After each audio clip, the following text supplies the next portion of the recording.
Rockstar, baby. No, it's not. Not when you're what part of Blast It or Stash It on Sunday nights. We're going to go ahead and jump into the what, Drew? Look, man, you just got me. You got me, buddy. I got you. I got for you. Once. For once, you got me. Once, more than once. I think I've got you. We're going to go jump right into the books as always, starting with DruManchu, the man I got. All right, guys. Comic Girl Ava in the chat. In a heterosexual way. Funny stuff going on here. You know, watch out for it. Let's see. What book do I want to talk about? I don't know. Dig through this. I got a list of books. Do you want me to just pick one for you? No, I got you here. We're going to talk about Avengers number 16. Avengers number 16 here. We got this beautiful Spider Villains cover right here. You got the Green Goblin. We've got some thick thighs on this cover. Beyond that, it's pretty cool looking. But yeah. Double S hopped in the chat. What's going on, Double S? First book tonight, we're talking about Avengers number 16, man. You got Blade on the cover right there. This is a good book. The art has been steady by David Marquez. Really great portrayal of these characters. We've got a really cool story being told by Jason Aaron's good stuff with the Ghost Rider in there. Spirit of Vengeance is being played by the vampires against the Avengers in this issue. The Avengers pull it together, and they are victorious and getting the Ghost Rider to calm down and regain control of himself before they kind of send him on his merry way. The Dracula is being strong-armed by the Winter Guard, which is totally awesome. They've got all kinds of rat blood bombs going off, turning all these Russian prisoners into a vampire army. Hot damn, this book is crazy good. Crazy good. This is a stash. Check it out. Avengers right now is, man, really, really great title. You know, I say vampires, and I feel myself pulling away from this title. Don't do that, because normally vampires suck, but they're good in this. Check it out. Joe is the other one that read that this week. What do you think of that one, Joe? Yeah, I'm really digging this because it's kind of hard to find out who the good guys are and who the bad guys are, because everybody seems justified. The question is by what justification meets the means, right? So we got Colonel Shadow going out there doing horrible things to people because he doesn't like vampires, which is the same argument to be made by Blade and the Avengers going out doing what they're doing. And then you got the Russians that are trying to be a sovereign nation. You got so much goodness just packed into these pages. And I thought the transformation from one character or character team to another has just been beautiful, and the art's been on point with it as well. Also, just for the fun fact, they mentioned a name in here that I kind of wanted to research because I don't like just not knowing. Zachiel. Zachiel, according to the official Catholic website, Zachiel is the archangel of mercy for people that seek forgiveness through the Lord. I thought that was kind of cool. It kind of gave a quick reference to that particular angel in there at one point with, what's his name? The Vengeance, Ghost Rider. And I kind of saw that in there, and I was like, what is that? So I went ahead and looked that up. Thought it'd be some interesting information, but other than that, this is great stuff. I'm enjoying this. Keep this coming along. Did we meet the scrolls this week? That's what Double S wants to know. I don't know if you're talking about the book that came out this week, or are we talking about the movie? Yeah. Did we read it? Yeah, either way, stay tuned to find out. Yeah, stay tuned to find out. Paul, do you want to talk about one of your books, or you want to pass for right now? You're an interesting part in Game of Thrones. I don't want to interrupt that. I'll do one for now, and then I'll watch some Game of Thrones, and then I'll be back. Okay.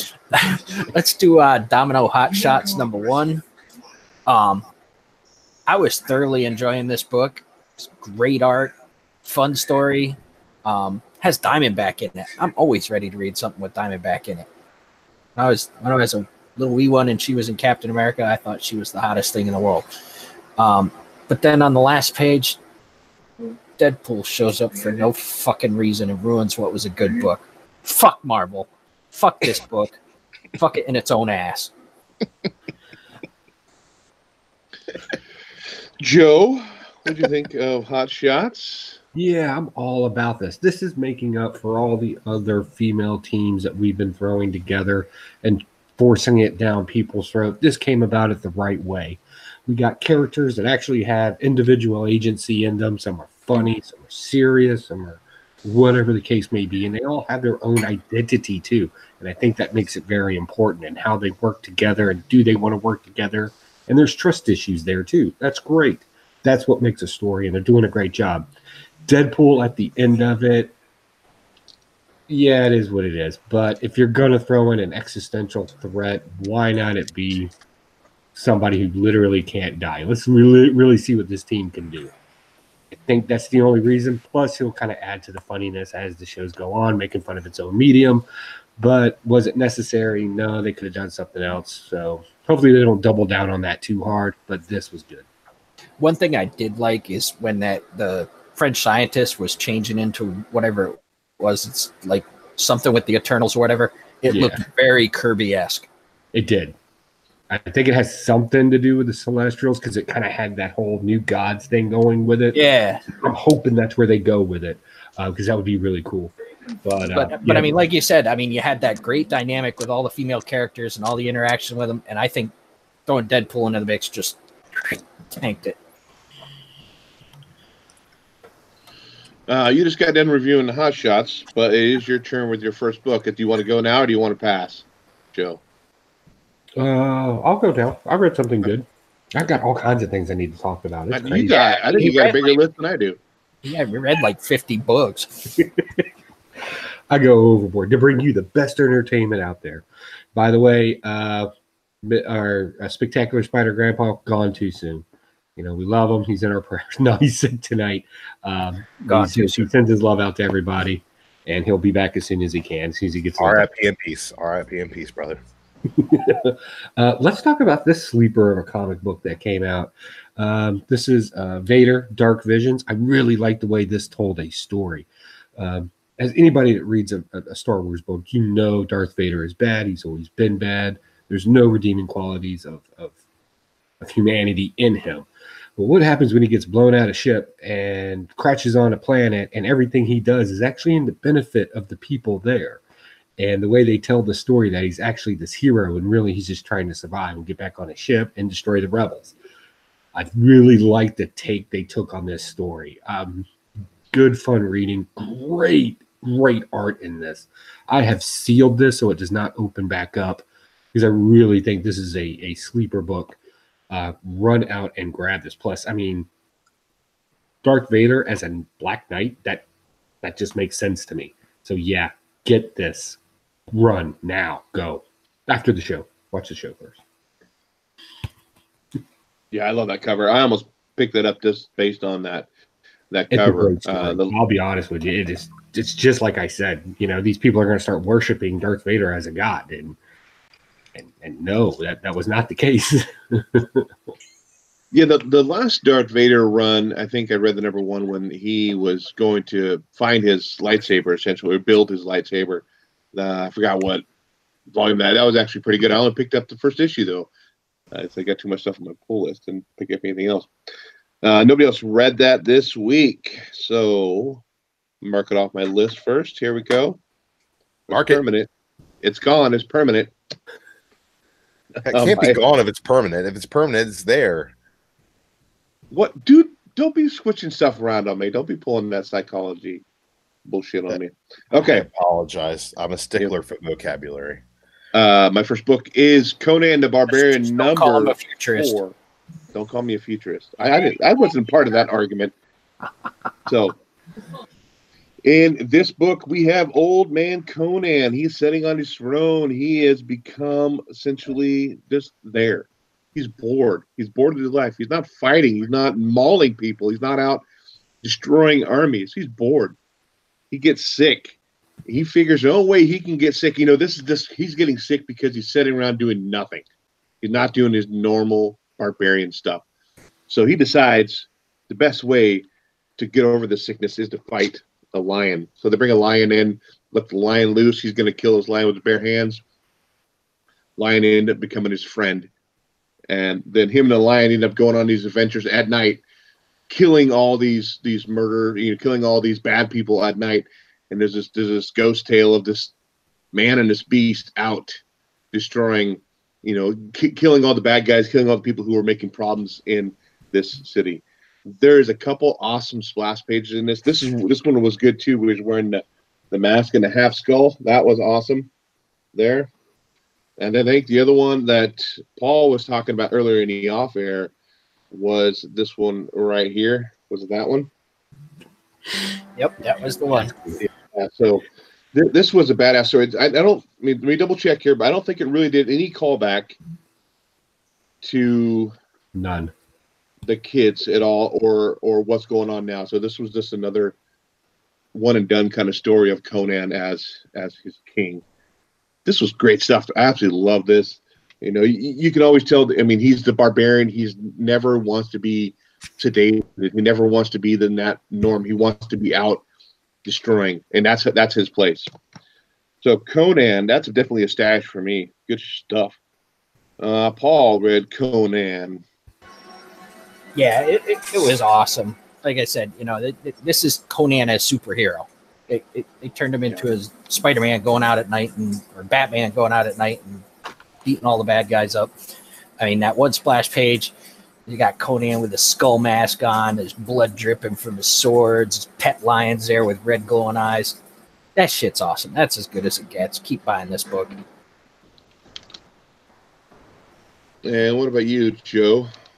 Yeah, this is great. How do you take a superhero and then, well, I don't know if you can really classify Conan as a superhero, but in this, he makes himself a superhero at night, which I think they're just gearing up for that crossover event where No Surrender, where Conan will be in the Marvel Universe. I think they're kind of giving us a taste of that, of what it would be like if he was a superhero. So, yeah, this is just great stuff. You guys, the art in it is on point.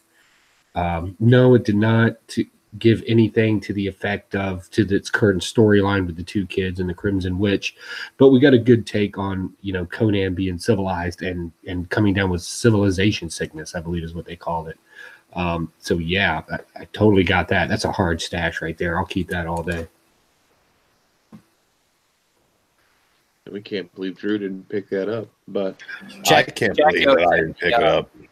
The skull mask reminds him of the bad guy in Willow. Yeah, I definitely see that. Yeah. It also reminded me of what's his name from Call of Duty. Ghost? Yeah. Drew, it reminds me of what's his name from the thing? Conan from the Conan the Barbarian book? Shut your mouth. Yeah. You read it. No, but I just saw the panel. He held it up.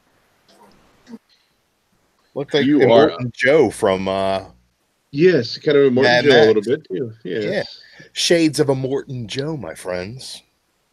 Let's talk about The Uncanniest of X-Men, issue number 13. You got a nice shot of Cyclops' crotch there with a bunch of people's faces on the day cover. That's kind of weird. I don't know why they made that decision. Got the Spider-Man villains cover. Oh, man, look at that. The Vulture. He's in the graveyard and shit. Pretty awesome. Uncanny 13 here. You got this Hope Summers cover, which is the runner-up for ugliest shit fucking cover of the week. One beat it out. Wait and you'll see later which one that was. But this right here is ugly as fuck. I don't know who did this. B. Whoever the fuck B is. He gets an F. B gets an F. But Uncanny 13 gets an A+. This is a stash, guys. This is amazing. They get into the tunnels beneath the mansion just in time to get out before anybody sees them. And what do they get? They get some retro costumes, baby. We got retro costumes in our X-Men book. That is great. We got brown suit Wolverine. We got Jim Lee looking Cyclops. We got New Mutants Magic and Moonstar. They're back to classic form, man, and exactly what you want out of that. We get a showdown with Dark Beast where he's this cybernetic bullshit going on right there. It's an amazing battle. Great splash pages. The art is crazy. And then at the end, we get a reveal of two characters that we've been missing for a while. They're in league with Forearm, and it's Hope Summers and Banshee. Banshee's coming back, baby. We got Banshee coming back. We got classic costumes. What more could you want from your X-Men? The answer is nothing. This is great. It's a stash. Not my stash of the week, but pretty damn close. Joe, what do you got to say about X-Men? Yeah, this was a great throwback issue to classic 90s X-Men. I can't say retro because my idea of retro would have been back to the 70s or 80s. But I'll go ahead and say to the 90s one. As I'm reading this, all I could hear is that theme song from the 90s where it goes, na, na, na, na, na, na, na. It's all I was listening to. It was a good story. I really like it. I really like this version of the X-Men better. Lots of stuff going on. Why Havoc's back? I don't know. I thought we were done with that character, but okay, he's back. Luckily, he doesn't play a big part right now because I just find that dude annoying. But yeah, Banshee and all that coming back, that's awesome too. Good stuff. Definitely a soft stash for right now until this gets weird. But then I predict that coming. But for right now, I like it. Stop hating, Joey. It's been good. It's going to stay good. It's so good. Nothing This is Rosenberg, man. He's killing it on Punisher right now. He killed it on his issue of Marvel Knights. He's killing it on everything he touches. Rosenberg is good shit, man. Yeah, he'll stop eventually. And then somebody with a great idea to make it all a big trick in somebody's head will happen. And then in 3 years, we'll get Donny Cates' X-Men, and everybody will be like, the fuck, the X-Men are amazing. I don't think Donny Cates could even make the X-Men good. The X-Men are amazing right now, Paulie. I defy you to read these issues and not feel nostalgic for the great X-Men of old. Everything they're doing right now with the Age of X-Men stuff is so very House of M. I don't understand how anybody who liked House of M isn't liking that right now. It's really cool. I'm not getting House of M. I'm getting stuff. Womp from it. Well, you know, it's okay. I haven't liked X-Men since about 84, so. See, you need to get over the late Claremont stuff. The late Claremont stuff is kind of convoluted garbage. But it's all over the place. Oh, this is good stuff. The late Claremont stuff, not so much. X-Men Forever, read that. And then tell me that the X-Men are better now than they were then. As we take this little break from our discussion from Uncanny X-Men, a little reminder, hey, give us a thumbs up. Share us out there. Tell everybody we're live. Get some more people in chat. Get this thing rolling. We thank everybody who stopped by so far. We got Jackie O, Comic Girl Ava, Comic Miss Explained, and Needmo Comics, Pocan Joe, and some asshat named Drew. But moving on. Hey, that asshat is a fantastic gentleman. Is he? Is a gentleman and a scholar? Not really. He's neither of those things, but hey, man, he's good too. We're gonna skip by Paul this round since we only have like 2 more books. Yes, that's about right. We'll go to Joe in your next book for the week. Well, I got to talk about stuff. Luckily, I'm okay. Again. Oh my God.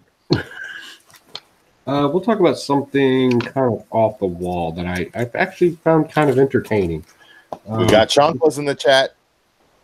Hey, what's going on? Let's talk about Astro Hustle. Better be good now. This is just stupid fun. Out of all the variants that came out for this, I went with this kind of 80s. Kind of reminds me of something you would see on the side of an 80s arcade machine. I picked this up. If you like kind of rogue scallion pirates and of the future, that kind of humor and jokestering, this is right up your alley. This is good stuff. It's just fun, witty banter with some action thrown in it with pirates everywhere.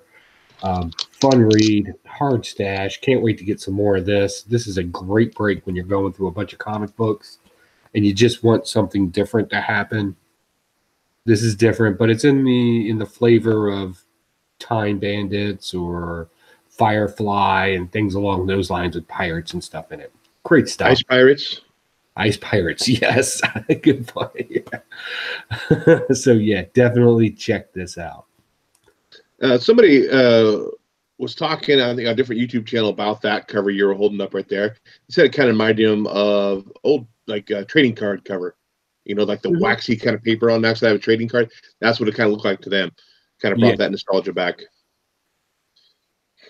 Okay, moving on to me. This is the last issue in this miniseries, which is weird to end on 7.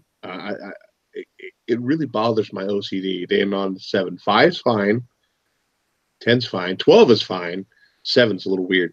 Cemetery Beach number 7. I'm actually kind of glad this is over. This book it's been all action and not a lot of dialogue, which I think is right up maybe my alley because I don't need a whole bunch of big words. I just need to read big pictures, funny dialogue. So in this story, we had the two main characters. The main character that went to the Cemetery Beach to figure out what was going on. He's making his escape still, going through the rings, trying to get back to where his pod is or his escape route.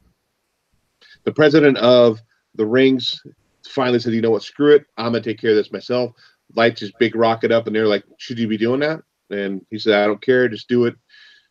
End up chasing him blowing through all the rings and just leaving destruction in his wake, killing people throughout every single ring. And he finally catches up with them on the beach, rams them with like this big cannon. I don't know if you can see that picture right there. That's their little Jeep thing they're driving. End up just ramming them and just totally destroying them. They get to the escape pod.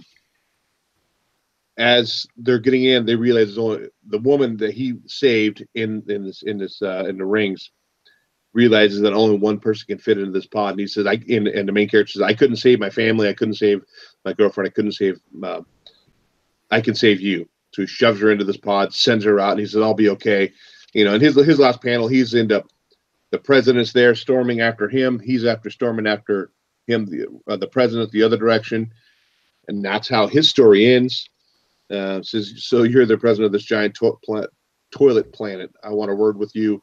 And then end with the girl he saved talking to the people on the other side saying, you know, he's a good guy. I don't know if it's it says end. It doesn't say end question mark. Is it end or, you know, nothing else? This is how it ends. I guess this is how it ends, but it wasn't that great. I mean, like I said, not a whole lot of words, just a whole lot of action, which can be good, but overall, I probably wouldn't pick it up again. So that is my take on Cemetery Beach. Going back to Drew for your next book. Guys, I want to talk a little about something off the beaten path. I don't talk about a whole lot of Andy books, but anybody who knows this show knows that I love Black Hammer.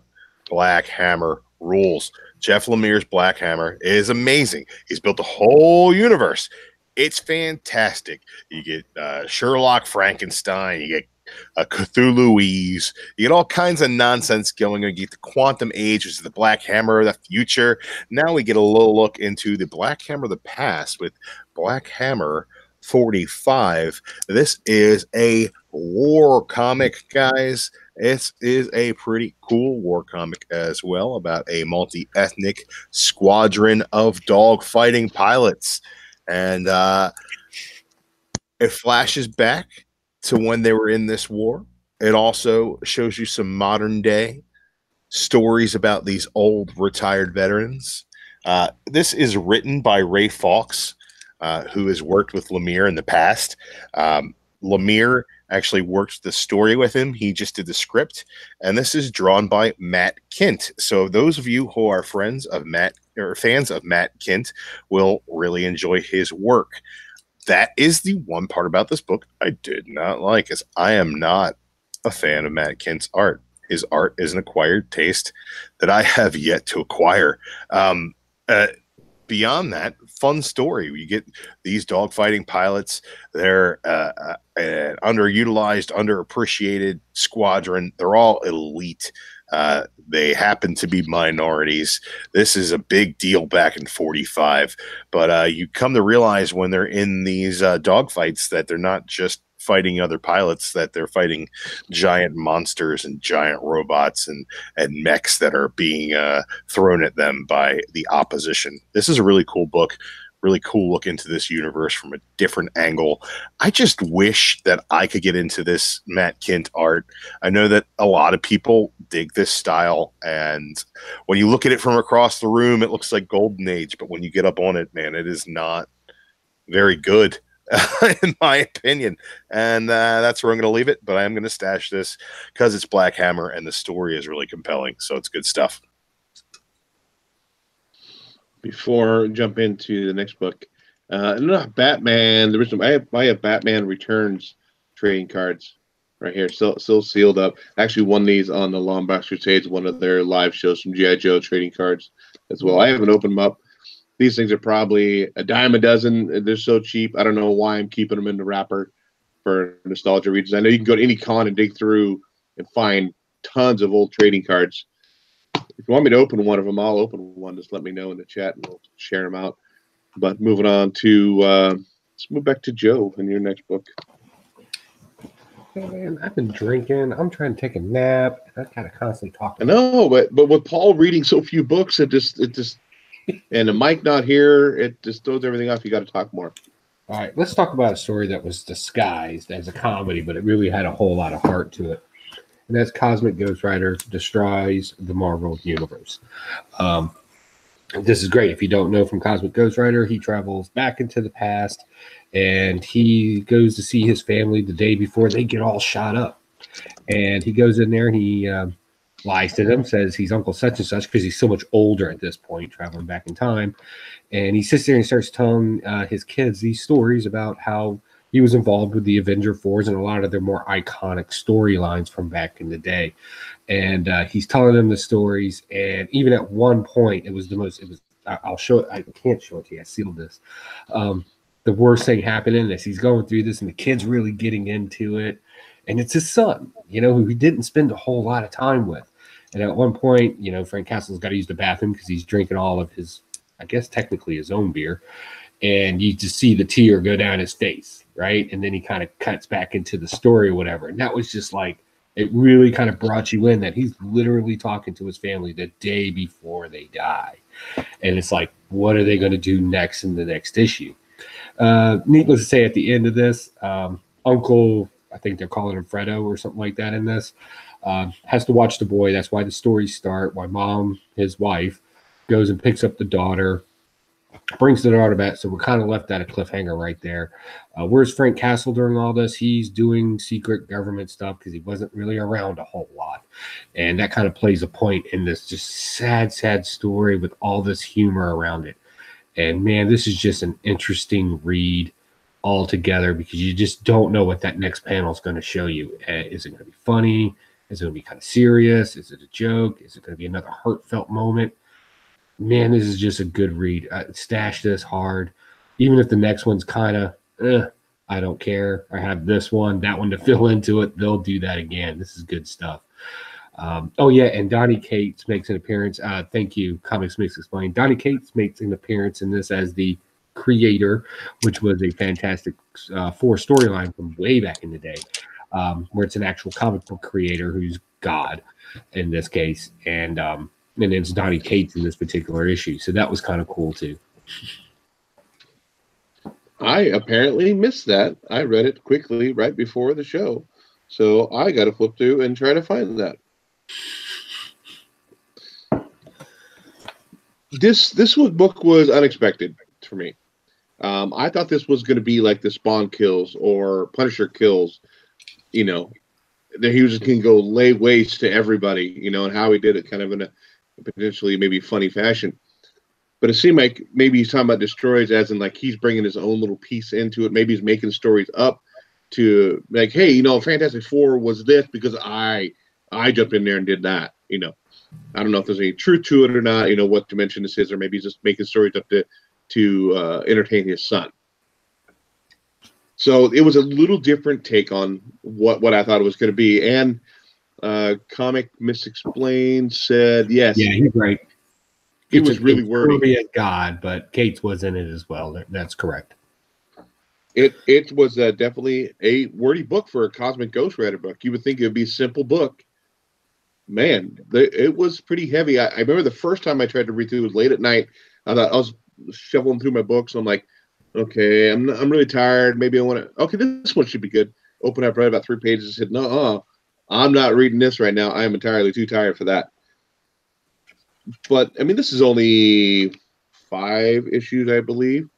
So I'll definitely be picking up the rest. Like I said, it wasn't what I expected, but still pretty good nonetheless. I think Drew read that one as well. Yeah, man. I like how his kid is like, I don't want to hear about this. And he's like, all right, I guess we'll skip the courtroom drama. Daredevil. The Matlock episode. That was pretty funny. When all the attorneys like, nope, not doing it. This is a really good team working on this book. The guy Giovanetti's doing the scripting of it. You can tell. Paul Shearer, who is absolutely hilarious, great director, great writer. He is writing this book. That is fantastic. Sandoval's art is really impressive. We got some really killer variant covers. The Fantastic Four here. I picked up this Ron Lim. This is pretty cool. I really dug that. And also the Rob Liefeld experience on Cosmic Ghost Rider. Man, this is bad, but it's not nearly as bad as that X-Men cover, and it's not nearly as bad as the shit cover book of the week, which is coming up soon. How could Liefeld not be shit cover of the week? Not this one here, man. Look, that Cosmic Ghost Rider looks pretty good. It looks like Jeff Shaw and Moose did it. It's got no wrists. Look, that doesn't matter. Let's just move on and we'll talk about how this is great. It's great because it's fucking great. Everything about this is great. It's funny. It has heart. It's well drawn. It's well executed. You get a lot of really deep callbacks to Marvel history, which are really great. I think it's just a way for them to play around and tell funny stories while at the same time examining this character a little bit more, which is really cool. I dig it. I want to see more Uncle Fredo talking to the kids, man. That's going to be a good time. This is Stash. Okay, so I opened that pack of Batman Returns. I only got one Catwoman in this one where she's all beat up. Oh, you guys can't see that. It's pretty dark. But, man, what a bummer. I was hoping to have a better Catwoman than that. Paul, did you let me double check my thing? I don't think you read that one. No, you did not. Paul is MIA. Go back to Joe in your next book, I guess. Oh, let's do some stuff. Let's talk about. Let's see. I don't think anybody's really done a DC book yet, have we? Trying to stay away from negativity on this show, bud. Yeah, no, not me, buddy. But yet we still ask you to come back every single week, Drew. I demand a link. Let's talk about Justice League number 19. The only saving grace to this book is that they brought back, and I always mess up his name, and I know I'm going to get a bunch of corrections on it, but Mixie-Pix? Mixelplick? Mr. Mixelplick. If you say so. Mixie Sticks. Good thing he was in this book. That's all I'm going to say there. I thought the ending of it was stupid. This does not make any sense to their own logic that they brought into the book by itself. Basically, we got a future Justice League / Superman, and the Superman we know is stuck in some pit someplace with no sun or anything. That doesn't fit into what they were talking about during the story and how timelines are broken out. So I call shenanigans on that.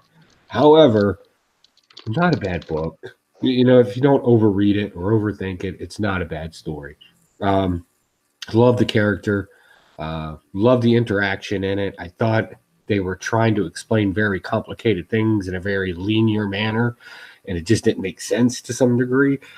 Some of the stuff they were talking about, like I tried looking it up, and it's just a bunch of made-up jarvish in here, which is fine. You know, if you got to explain complicated things, I get it. Make it up. It's fiction. It's not reality. But interesting, much better than the last issues. I can hold on to this. I can pick this up and read this, some more of this, until it just gets ridiculous, which we know it will because that's how they ruin these stories. But all in all, soft Stash, could be a blast if I just overthink it. Did they use a supercomputer to defeat Mr. Mixelplick? No, they magically figured out some way to put him in a cage this time, and guess what? The cage didn't work because they can't comprehend where he comes from, much less him. And it was kind of BS about how Superman, or between their battles over the years, he's put sixth dimension energy in him to kind of protect his travels. All that was just garbage, just filler BS because you had to explain something complicated. And you would need to do it in a fast, easy way that people could grasp. I get it. I think you're doing a disjustice to people when you treat them like they're simpletons. You could have gone just a little deeper with that, but I guess not, and that's what we got. Drew, what'd you think of Justice League this week? Well, if you guys watched the Stashies this year, you know that my artist of the year last year was Jorge Jimenez, who does a fantastic job on this book. The Justice League has never looked better. Clark Kent has never looked better. Random dudes on the street have never looked better in this book. This book is fucking gorgeous. I want to make love to this book. It's amazing. Look at this book. And then you read it, and then you hear what Joey has to say about it, and you realize he's wrong. This book is really great. There's nothing wrong with it at all. This is my stash of the week. This is the Justice League the way it should be. This is going away from Martian Manhunter, Lex Luthor adventures drawn terribly by whoever the hell was channeling John Romita Jr. in the last couple of issues. This is great. I want to see where it goes. I'm excited to see this. This new Superman deal. Yeah, he's cool looking. He's kind of swarthy. That's pretty awesome, man. This is great stuff. This is my stash of the week. Justice League number 19. And it also doubles as shit cover of the week. Look at the size of Batman's fucking head. Look at the lacking expression on Diana's face. Look at the dimensions of Superman and the lack of knowledge of anatomy that went into this cover.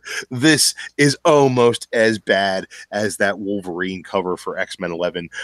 This is Liefeld at his worst. I had to buy it. You can't see this and be like, they're selling that? And not buy it out of curiosity. Holy fuck. This is ugly shit, man. I can't wait to put together a Liefeld lot for an auction down the road. I can't wait to get pennies on the dollar for what I spent for this book. And make sure, Drew, if you sell that Justice League title, one of the auctions or whatever, let them know you've only had sex with it once. I don't know whether you use protection or not. Bro, I only fucked the A cover. I'm not running my dick anywhere near that Liefeld garbage. The center has been extra secured with some fluids, so don't have to worry about centerfold popping out. Captain Dadpool in the chat. Carolina Chris popped in as well. We got Don, the comic book junkie. Oh my God, old school stopping through. What's going on, Don? Comic Girl Ava's still up in there. Misexplained, being a part of the conversation. Discovery Bay stopping through as well. Glad to have you guys. We're going to keep this thing rolling. Come on, Huey. I really don't understand how Liefeld is considered a professional. I mean, I'm not saying that he can draw far better than I can, but still, how does he get away with being, well, I don't know. You see my, I don't know. Have you ever sat down for 4 hours a day and worked on a picture? Because if you did, maybe not 4 hours. Better than that. If you did like a professional, maybe it would come out better than that. But I don't see how he gets away with still getting work. But I don't know. And plus, he has a new book coming out here pretty soon. I think, doesn't he? Next couple weeks.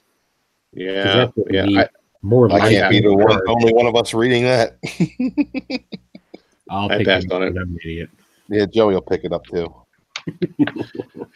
Oh, do you want to go with Paul? Do you want to talk about something, or do you want to say hey to everybody, or whatever? Sure, I'll do something. Paulie, where you been? Watching Game of Thrones. Oh, how's the incest? We haven't gotten that far yet. Okay. Do you have a little Pedialyte in the background there? That Pedialyte? Yeah. It's light bulbs.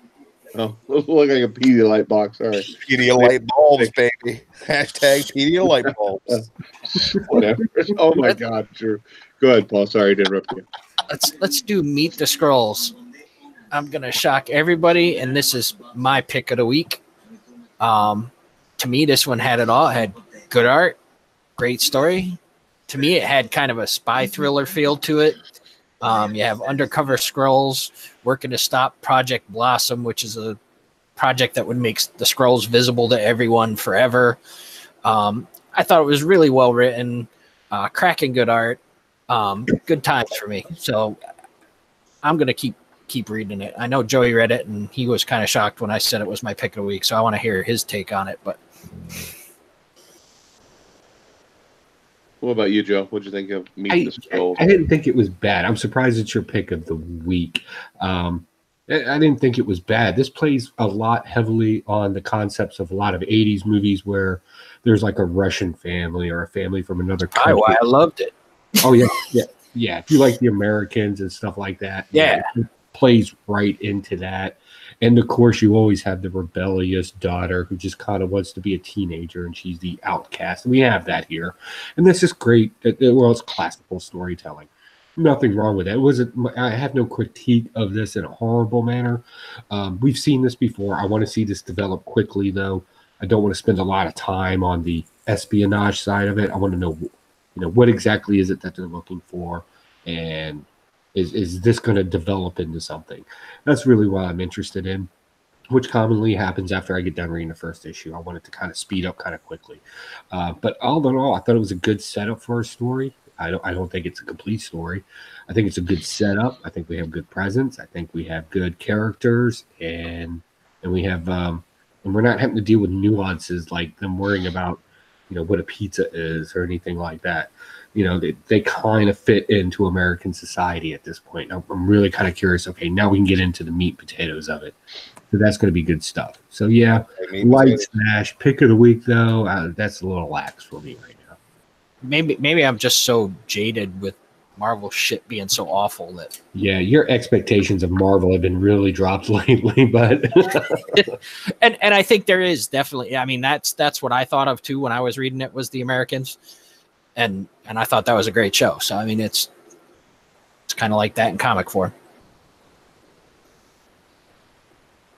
Yeah, I wanted to pick it up because I mean I know who's the writer on that.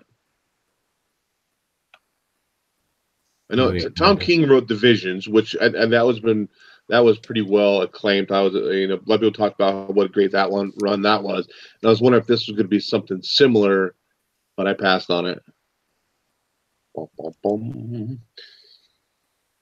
Real quick here, do you know who Dusty is from G.I. Joe? Remember Dusty?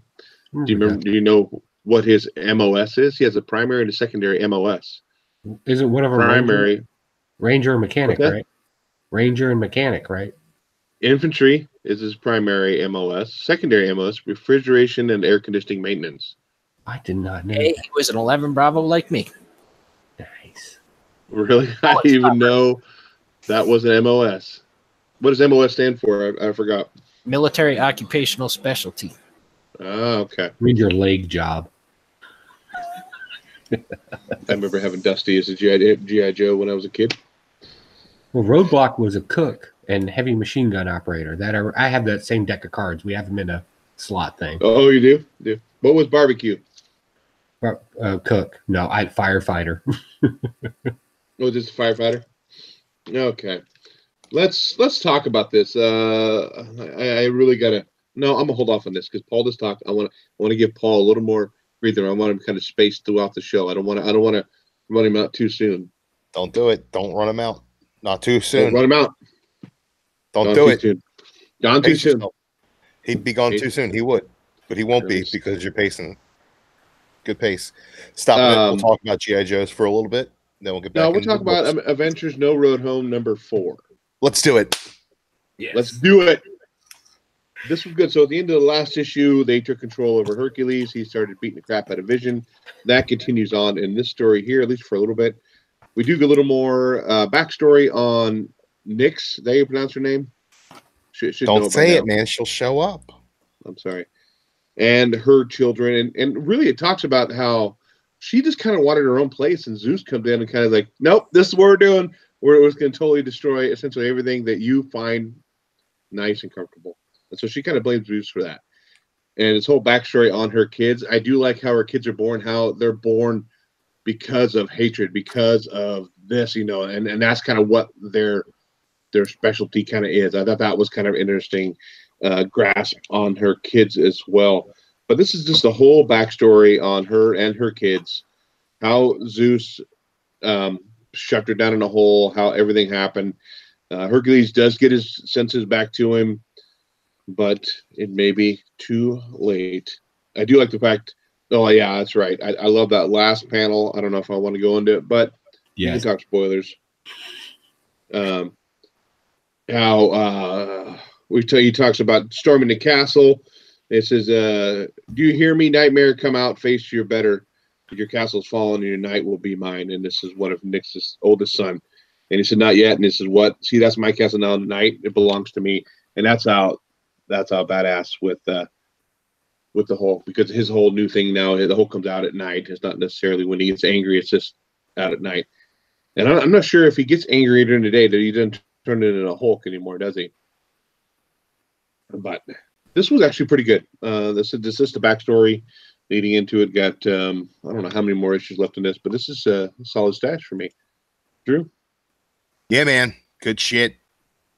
Great. Rocket Raccoon standing there with the Hulk riding a flaming horse. Come on, dude. Like, what? Come on. Does it get better than that? Nah, it don't. It don't get better than that. No. This is a stash. I got this funky variant cover here. Oh, that's the A cover. No, here's the A cover and the funky variant. They're beautiful, man. I love this series. No Surrender was great. No Rohim was awesome. The next thing these guys do together is going to be great as well. We got 2 great Avengers books running at the same time right now. Who'd have fucking thunk it? We're doing good. Joe, Avengers No Road Home #4. Yeah, what else can be said about this other than the fact that whoever's writing this has a firm grasp of very baseline mythology and reading mythology, which is great because you hate it when you take a character out of context and you just totally jack it all up. This person actually understood Nex, which was a mythological, not god, deity, but okay, they brought her up a little bit. That's fine. But the way that she played and explained who Zeus was right on point with mythology, and then just kind of circumvented herself into that different type of story and character.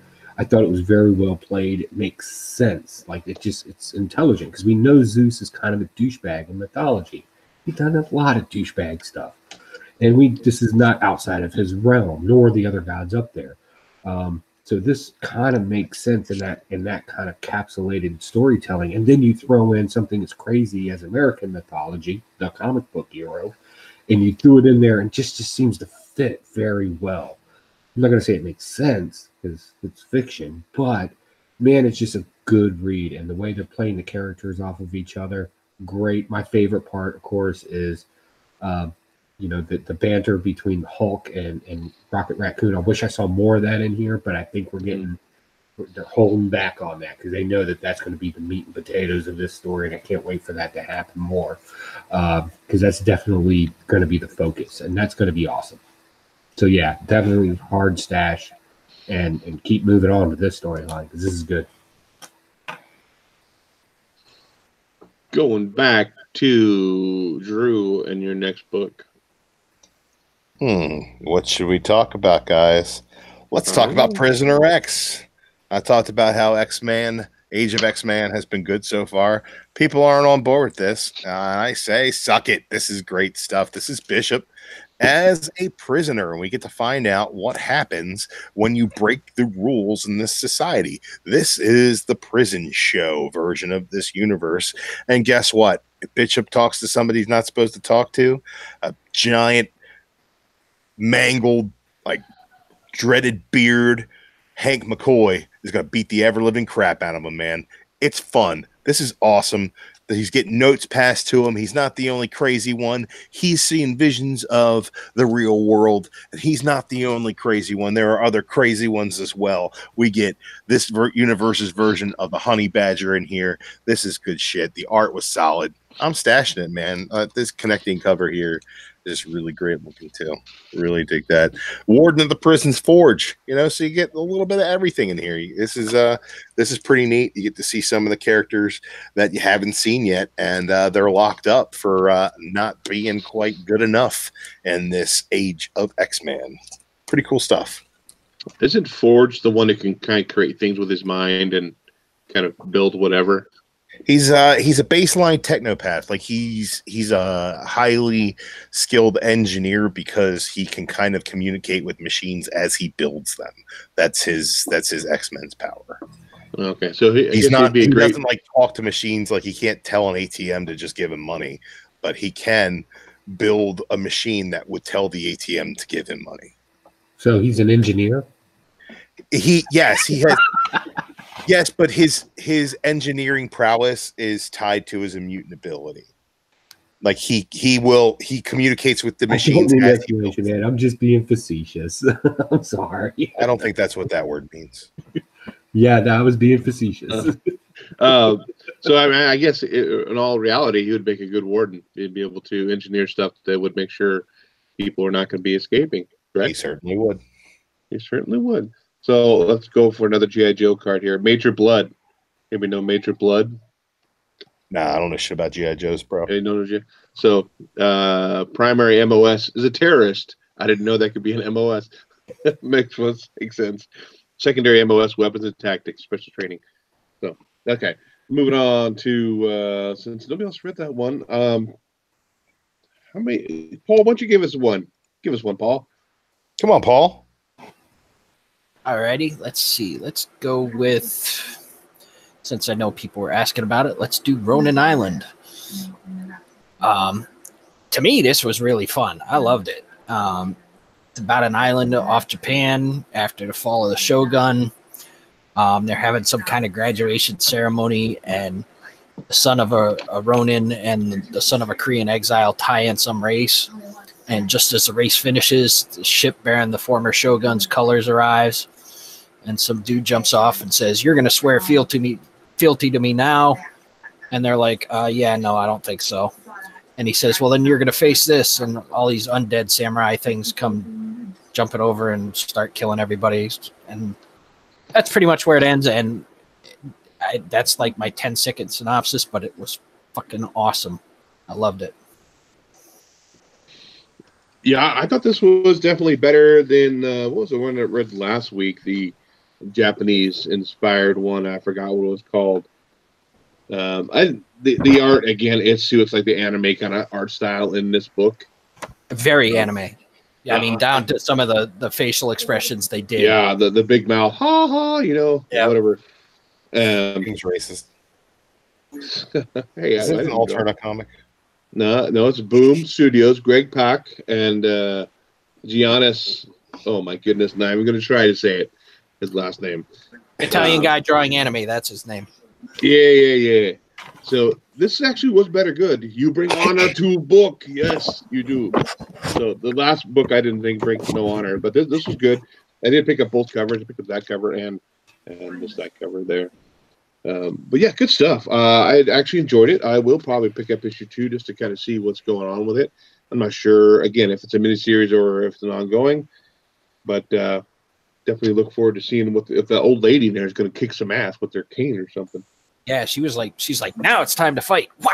Yeah, wow. And then they go running up after the zombie samurais, as misexplained, succinctly put it. Nobody else read that book this week. We're back to Joe, though. Somebody was asking about it in the chat, so we'll go ahead and talk about it. Talk about Die, number 4. Yeah, this is good. Book's heating up. I've been collecting all the variants for this. But there's only been 2 for each, but man, this is good stuff. We get a little bit more insight about this kind of Dungeon and Dragon world. What I like most about it is that the characters understand in a Deadpoolian fashion that they're in a make-believe kind of fictional Dungeon and Dragon world, so they know all the tropes and they call them out and they make fun of their own medium. However, over a bit of time, this has made them bitter, and there's been some relationships within the group that have kind of gone sour, and a lot of that's kind of coming back up now that they're back in here. So we're kind of having to deal with some of that in this. This particular issue is not a whole lot of action, but it does have some key backstories that kind of need to be explained to us, and why some of these people are involved the way that they are, because it's always been kind of left out there. So they're just tightening up some things in this issue. I found out that the little priest girl, we kind of got an understanding of how her, I want to say God works, I guess is the best way to put it. And we got a little bit more understanding of every player's kind of character role in this as well. So I found this to be a good filler issue just to kind of nicely tighten up what's going on in this story and who these personalities are, so we can move forward with the adventure part of this story that they know eventually is going to happen. However, somebody's decided that we're not going to play the game anymore. We're going to make them come to us for a change. So I'm kind of curious how that happens in the next issue. This is good stuff. It's very fun reading. However, I find it very hard to read issue, because details tend to get lost. This would make a great trade paperback. Heck, if you had a few hundred more pages, this would make a great novel. I am having a little trouble there. But we'll get it together and we'll get through this and then read it all together, because it's been outstanding. The art's a little off-putting to me. I'm not a huge fan of this particular over-stylized watercolor type of art. But I've been okay with it once I get into it and start reading it. But yeah, Comics Miss explains right. When this is a trade paperback, this is going to be an awesome read. And it's going to be a sit down one Sunday afternoon with a cup of coffee, breeze through this, and it's going to make a lot more sense then. But for right now, I'm enjoying the series. Stash it. Keep on going with it. In the immortal words of our late, great, fallen comrade, the spectacular Spider Grandpa, R.I.P. in peace, we've got Count Von Strange Roman numeral in the chat. Count collect old horror books, or is there somebody else I'm thinking of? Huh? I thought Count Von Strange collected horror books. Could be wrong. Count Von Strange collects a bunch of shit, dude. He's up on the Marvel Legends. He does new comics. You always see him getting back issues as well. He's all over the board, man. He likes Okay. the Nekahara figures too. My book next book of the week is Red Sonja #2. Check out that Linsner cover. Good stuff. This book, I actually thought it was better than the first one. A little more story in here, a little more strategy in here, and how they're taking these people out. So the big kingdom in the last issue that was going to overtake Red Sonja's land, they're coming in droves. They have this big army, and Red Sonja's like, bring me your gold. We're going to hire people. And the only thing they had left from their treasury is the gold key that opens the treasury door. That's it. All the rest of the gold is gone. But as the big I forgot his name is the main guy from the big army is coming to destroy. He's given this rope to his son, saying, "With 60 knots each day I'm gone, untie a knot.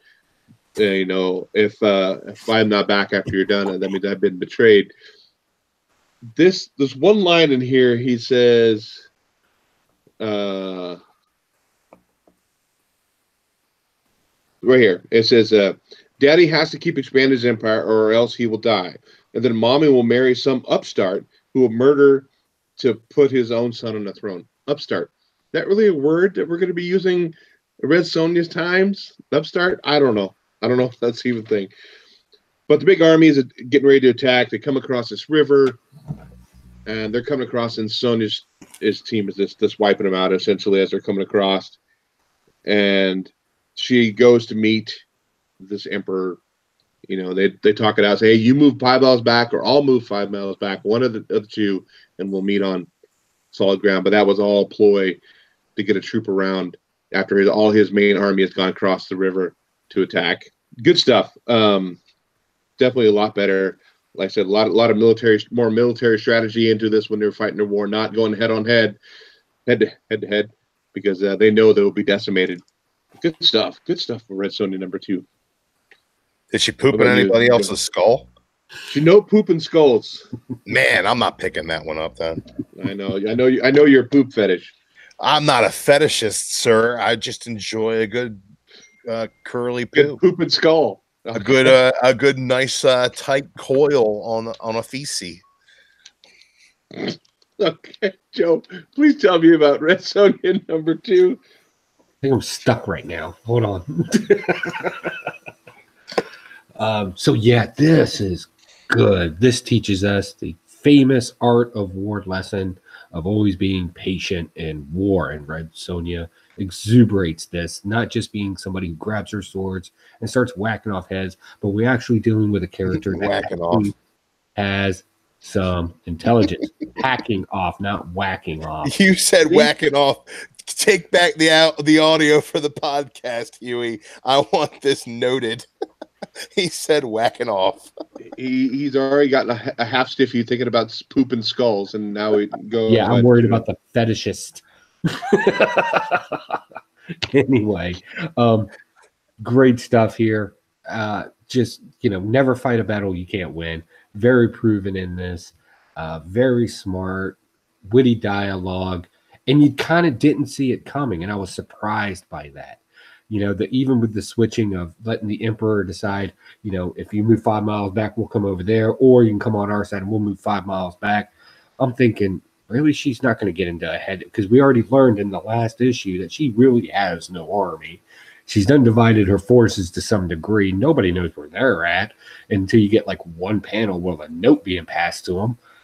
No idea what's going on. And then when it all finally came together at the end, it was just a great aha, eureka storytelling moment.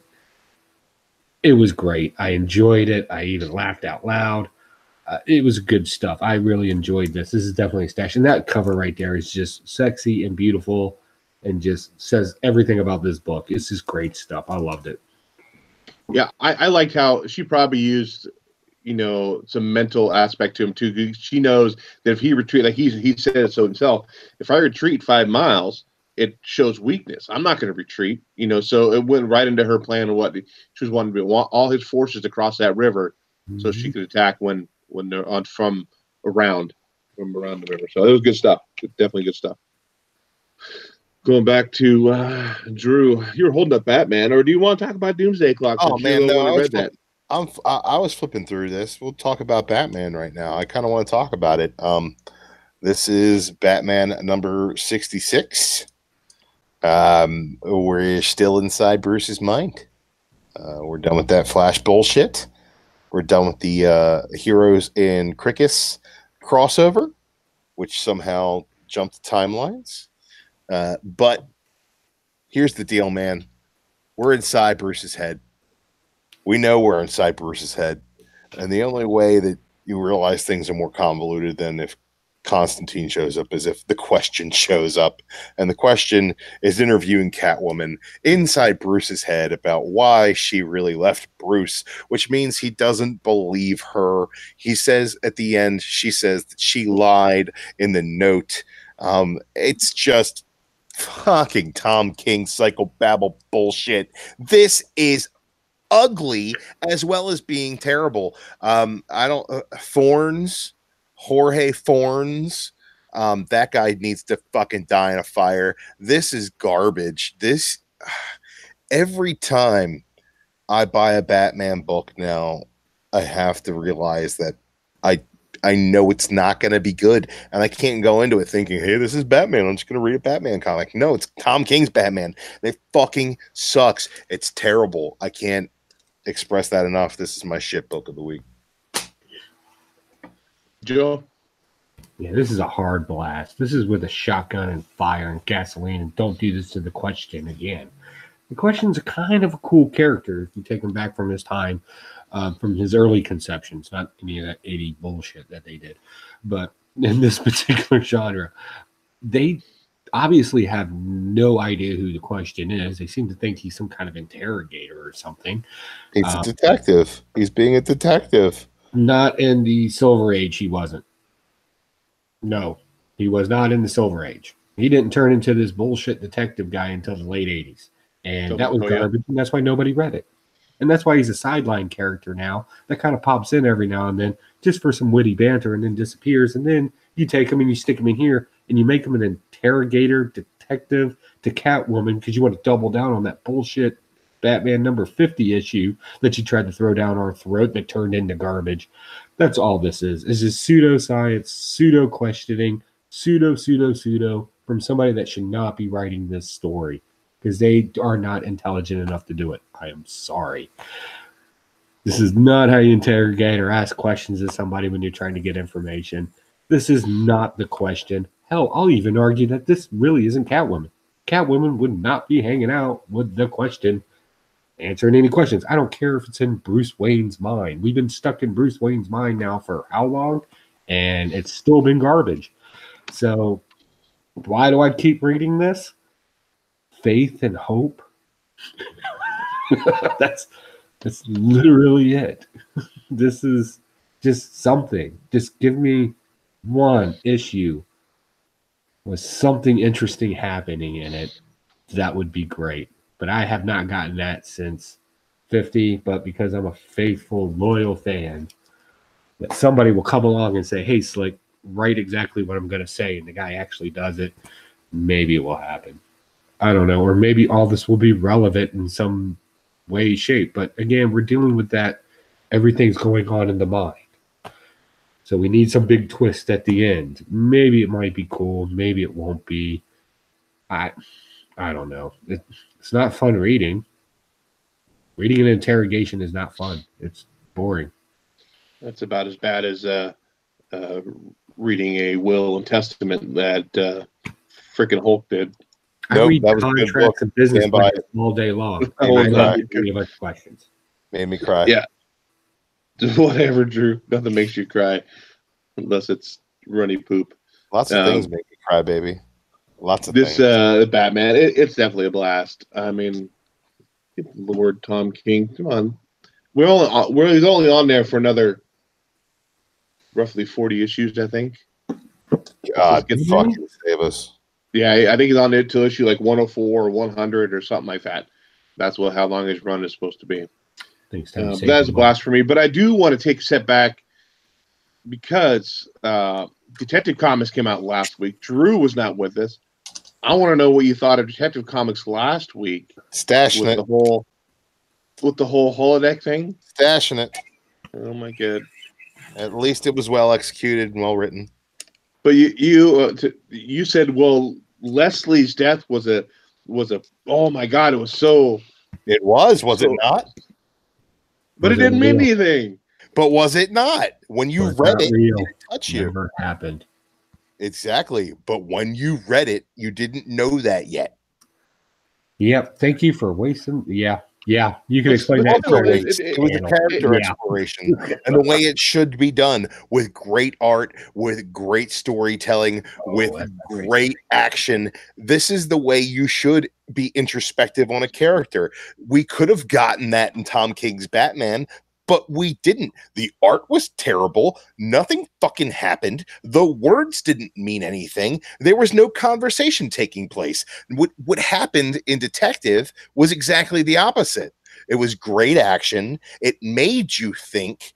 The art was fantastic. It was good from the beginning of the arc to the end, whether you like the bullshit ending or not. I think the greatest part about that is this is all going on inside Batman's head. He comes out of it and they're like, well, this is just, what are you doing? And he's like, I do this all the time, blah, blah, blah, blah, blah. Need to run this scenario again. And he just like brushes it off. Like this whole thing never happened. He just had this intense journey in his head and he comes out of it and he's just like, no, whatever, I'll go and we'll do this better next time. That's Batman. That's how Batman should be. He should compartmentalize in a way that nobody else can understand. And that's not what Tom King does with Batman. Detective Comics, Tomasi knows Batman. Good shit, man. So what if Tom King came out in five issues from now and said, oh, I'm just glad I got that done. Whatever, it didn't happen, blah, blah, blah. Well, what if Batman did that with this run? Would you say the same thing then? No, because he hasn't done any of the legwork. What he does is he writes the same thing. This is a Tom King issue. The name of the issue is The Truth, right? So Batman's like, I'm just making, I'm doing like a build a Tom King issue, right? Oh, gotcha. Okay. The issue is called The Truth. Batman says, I have to get to the truth.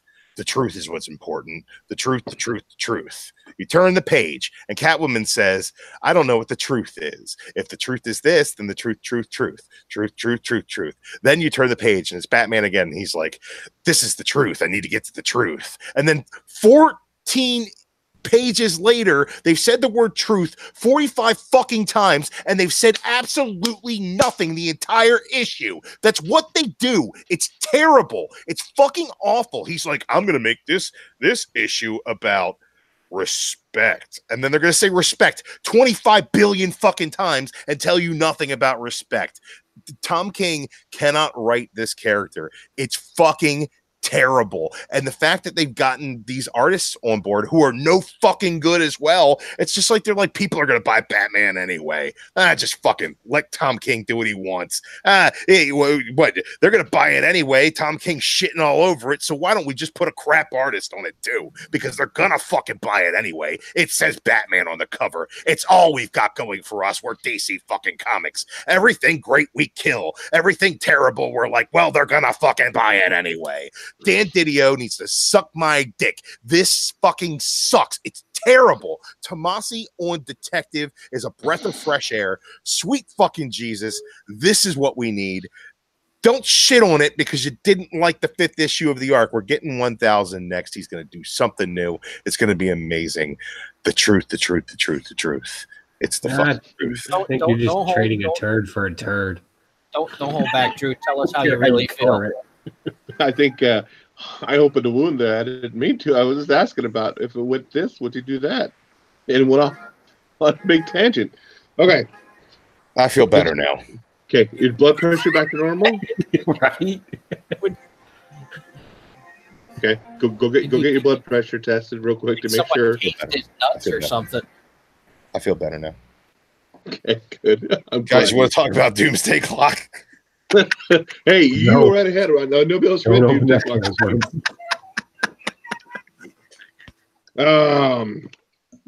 Paul, give us your next book. I know you read Girl in the Bay #2. I think that was your last book for the week.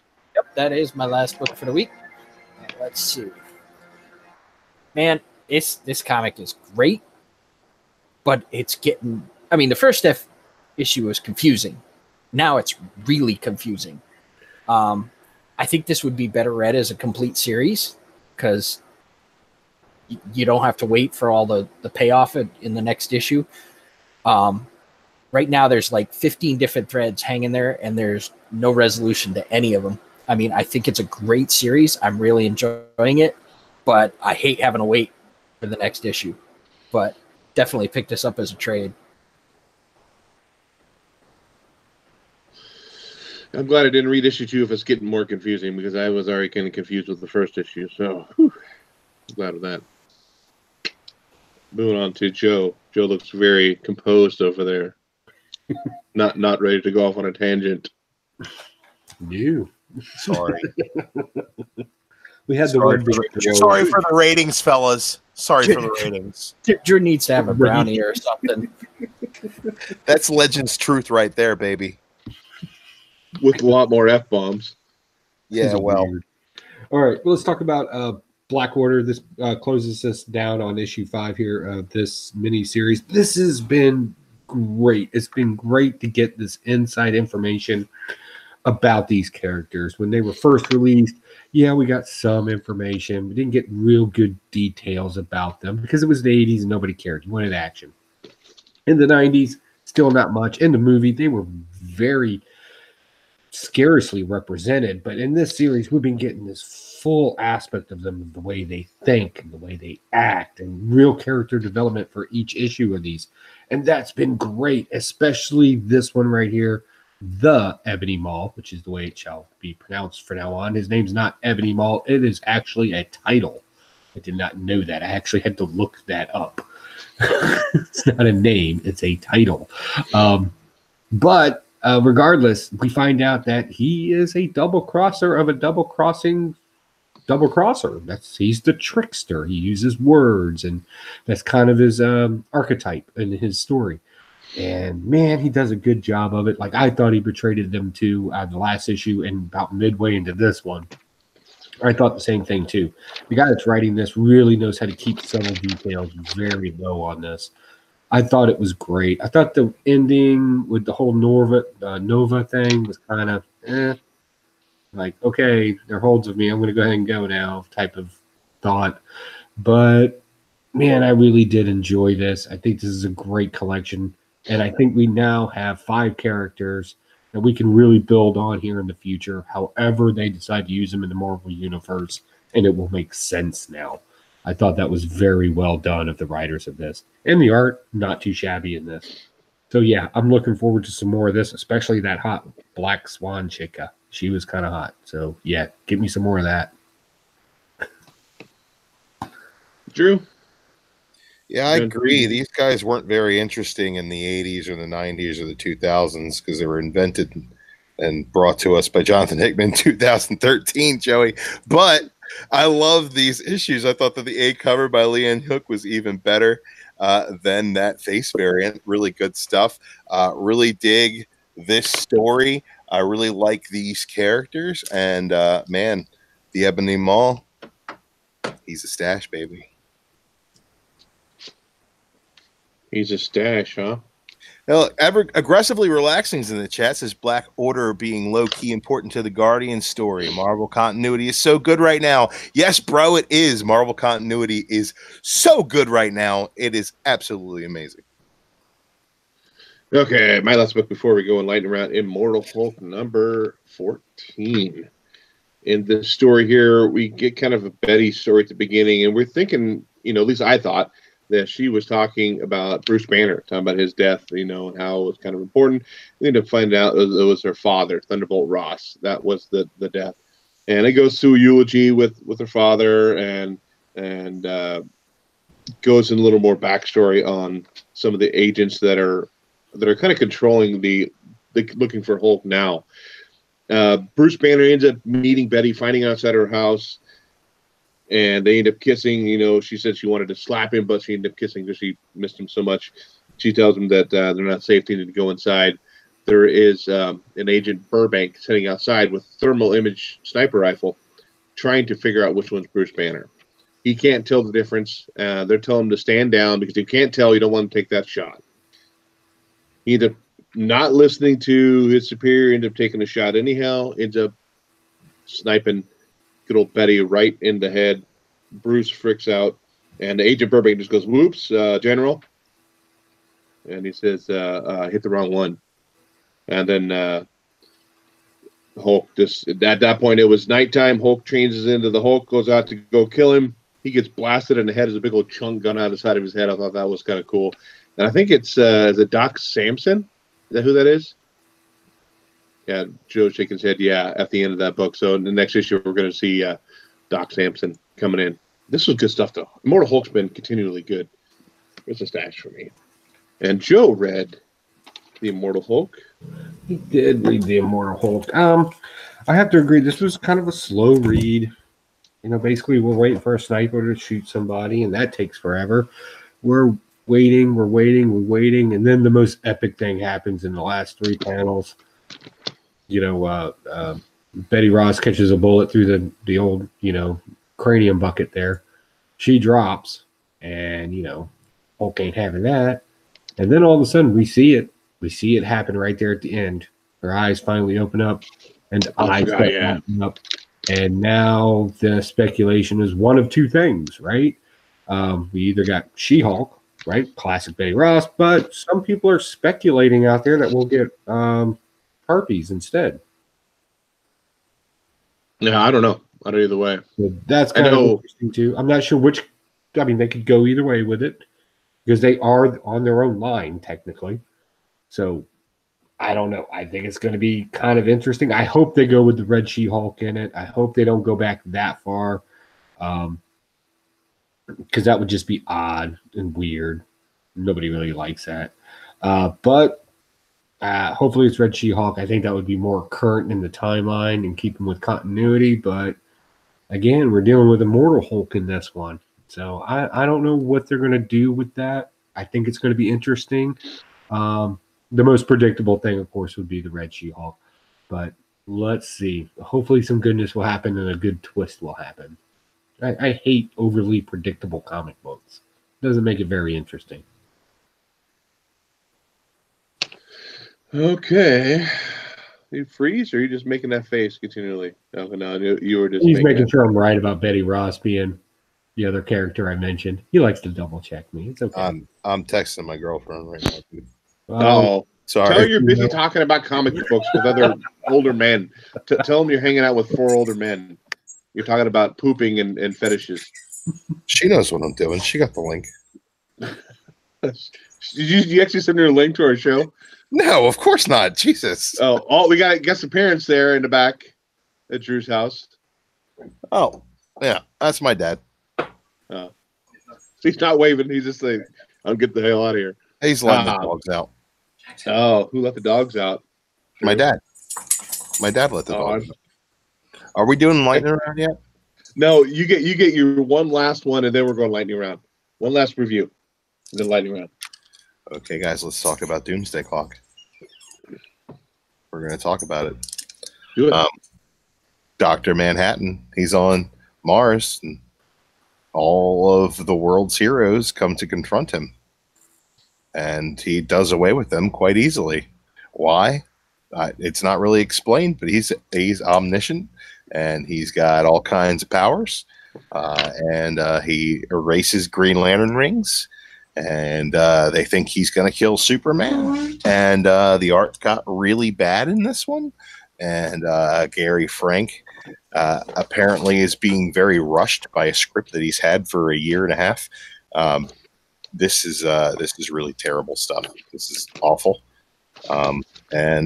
Yeah, I'm done with it. You only got 3 issues left, Drew. No, I'll buy them, but I'm not going to read them. Okay. And who says that in the chat? Come explain. Hi, DruManchu.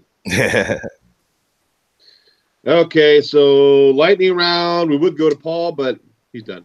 Go back to Joe and your lightning round. Are we doing lightning round? I'm sorry. Yes, sir. Okay.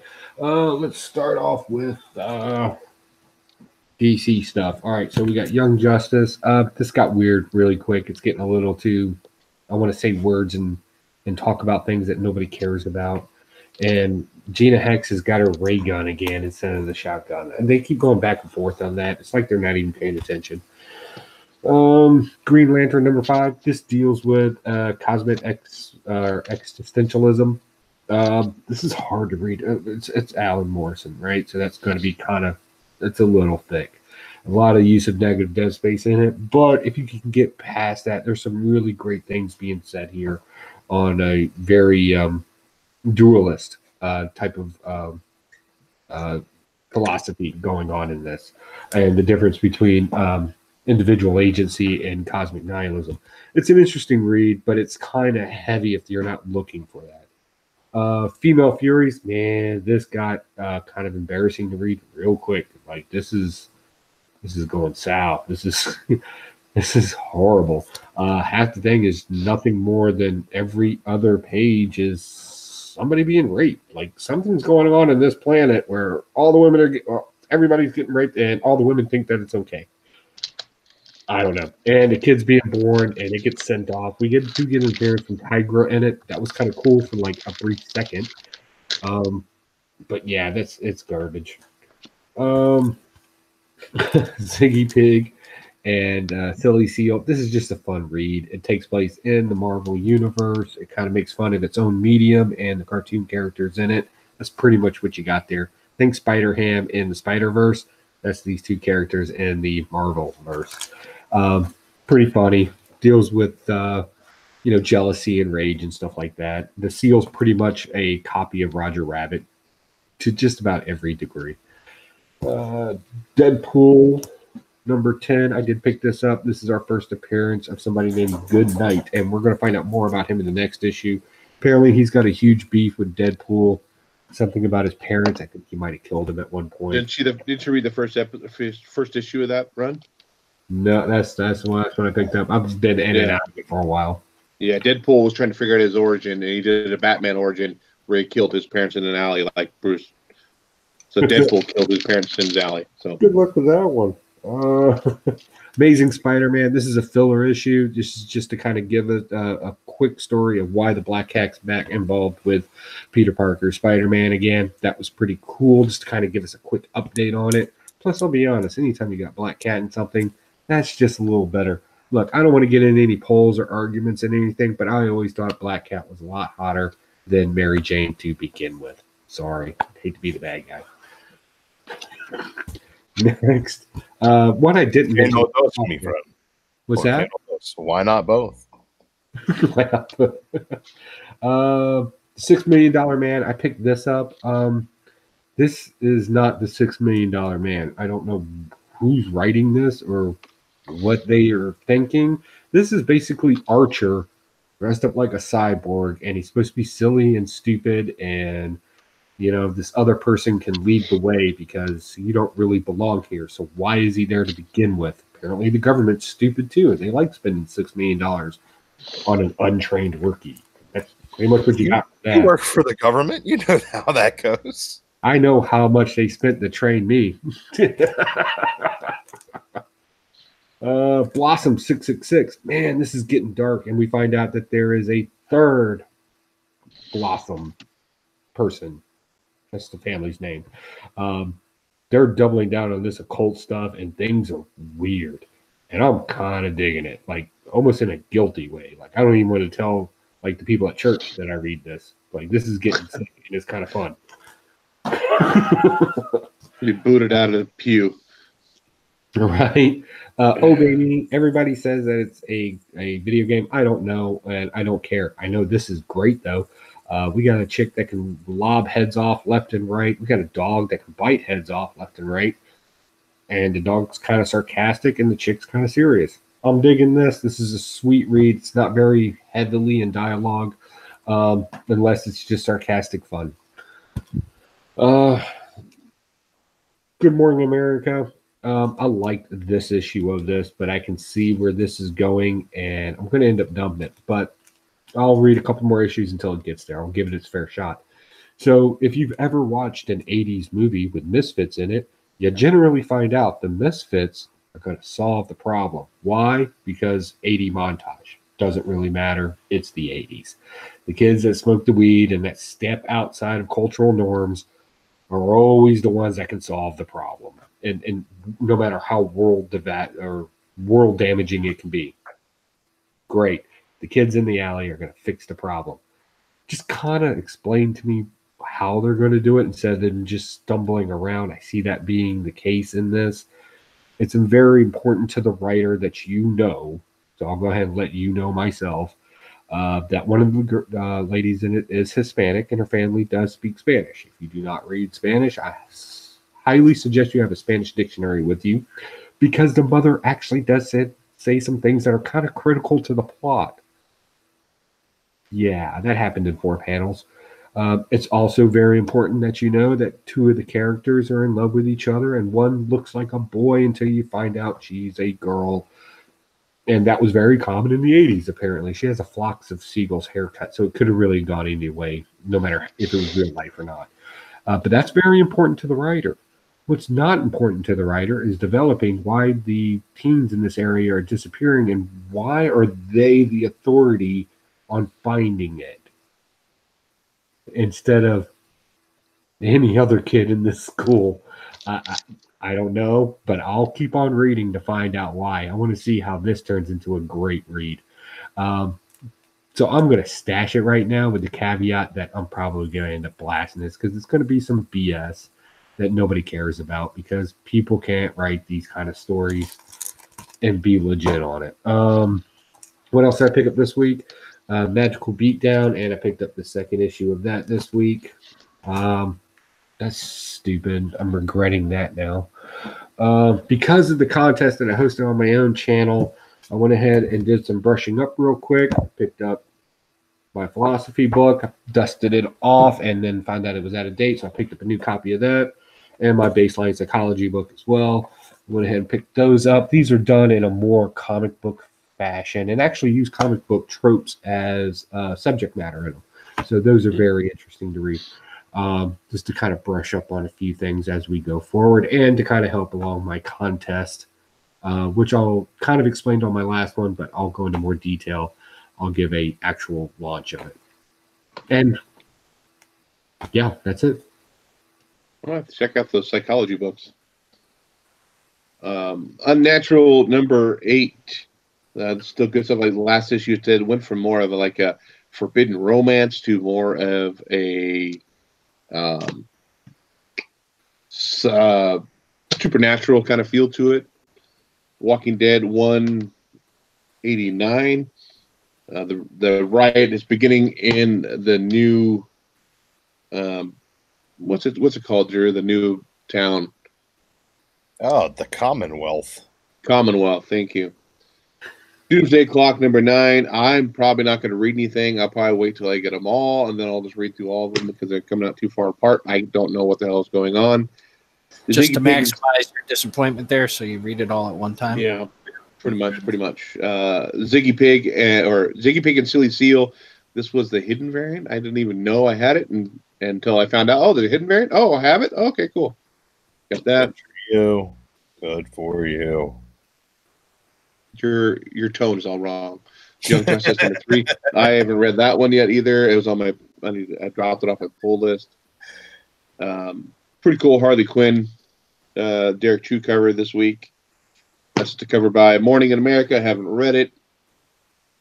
And Super Sons, it's a stash. I do pick them up, and there are pig nips in this one too. Did I show you the pig nips? Yeah, pig nips. We'll go to Drew. I'll be looking up some pig nips. I, for one, forgot the pig nips came out this week. It's not on my pull list, and I didn't pick it up. I'm out the pig nips, guys, but I did. So when I would get my book signed, do I tell her, "Hey, I want my pig nip signed"?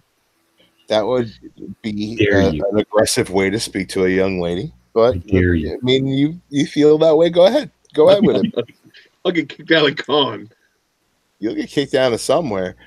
189 of The Walking Dead, man. This is good stuff. Finally, Rick, he helps the governor or whatever the fuck her name is escape.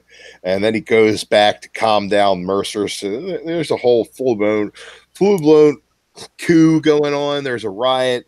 And everybody's looking at Rick like, well, you should be the one taking over. And he's like, damn it, this is not what I shot Dwight in the fucking head for. But this is a good book, man.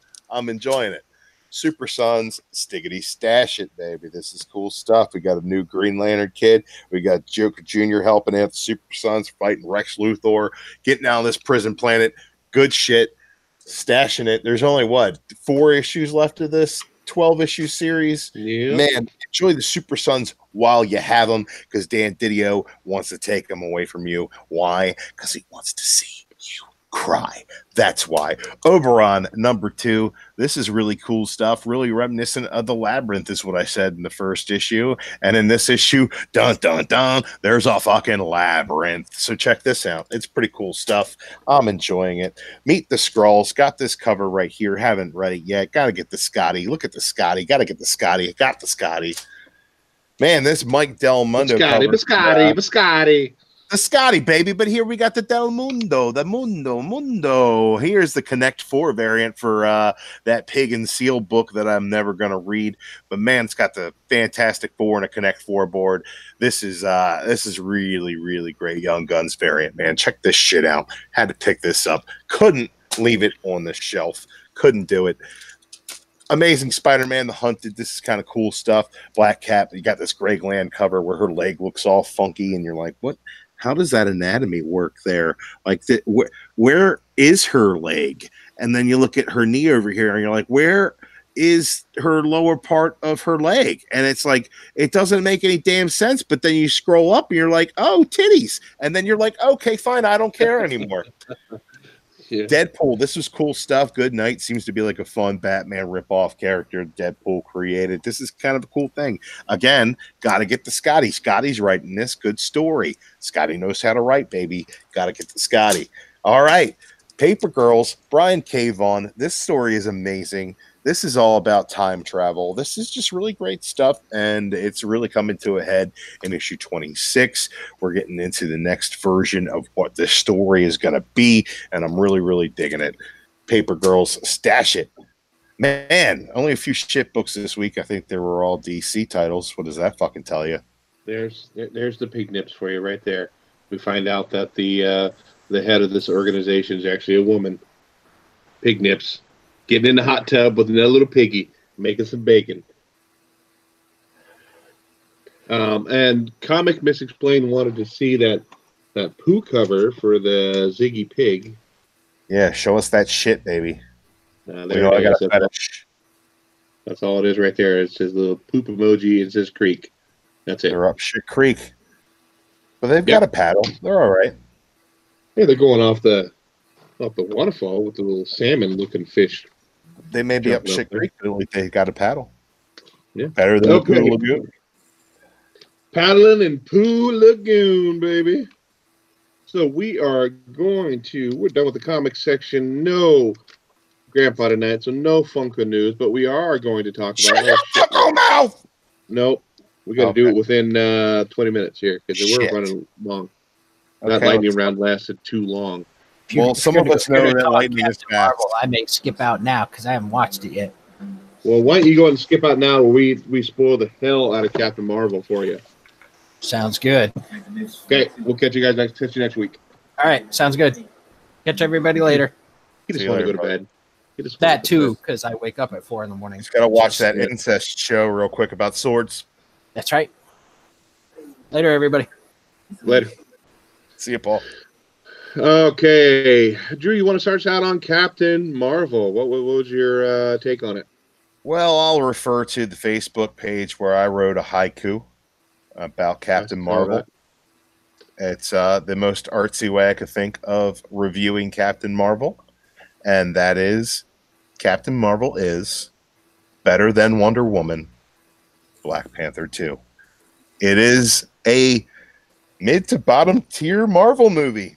Yeah, but it's enjoyable. It adds a lot to the overall narrative. It fills some things in, and it also expands the universe and does a lot of world building while being a fun standalone movie that is not that it doesn't have anything wrong with it.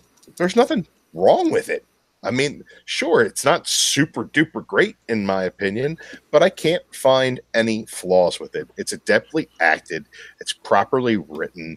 The narrative is a unique take, but a decent take on an origin story for a character whose origin story is so damn convoluted.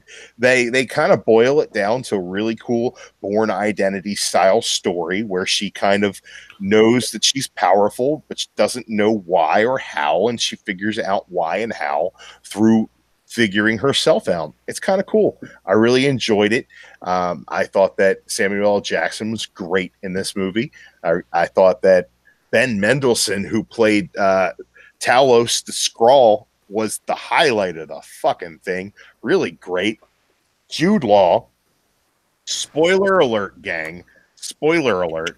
Jude Law, really great villain. Really great villain. Really great psychological villain who has the opportunity to gaslight Captain Marvel throughout this entire movie, to play around in her head, to try to convince her that other people are playing around in her head. I really enjoyed it. When it came down to one-on-one, he was no match for her, but that's not the deal. The deal is setting her up to be something to be explored in future stories. This is an origin story movie. This is an Iron Man 1. This is a Captain America First Avenger. This is, one of those movies where you're getting a fish out of water story, but you're also getting a movie of self-discovery as well. I really enjoyed this. I think that this is a 7 out of 10, but an enjoyable flick. I think everybody should go see it. And I think that if you have some sort of issue with this movie, there is something wrong with you deep down inside yourself. There, I said it. Joe, what did you think of Captain Marvel? Yeah, it was okay. All right, so you can tell as you go through the movie, you can tell 4 screenwriters wrote it, because there are some parts of this story that do not flow very accurately between one part of the movie and the other. However, and I read a review earlier, and I have to disagree with it. They said that Brie Larson's character didn't have enough emotional range in it, and I'll even argue on the behalf of the movie for that. There's good reason for that.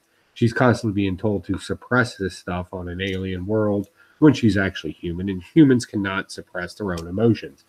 Look at Drew tonight.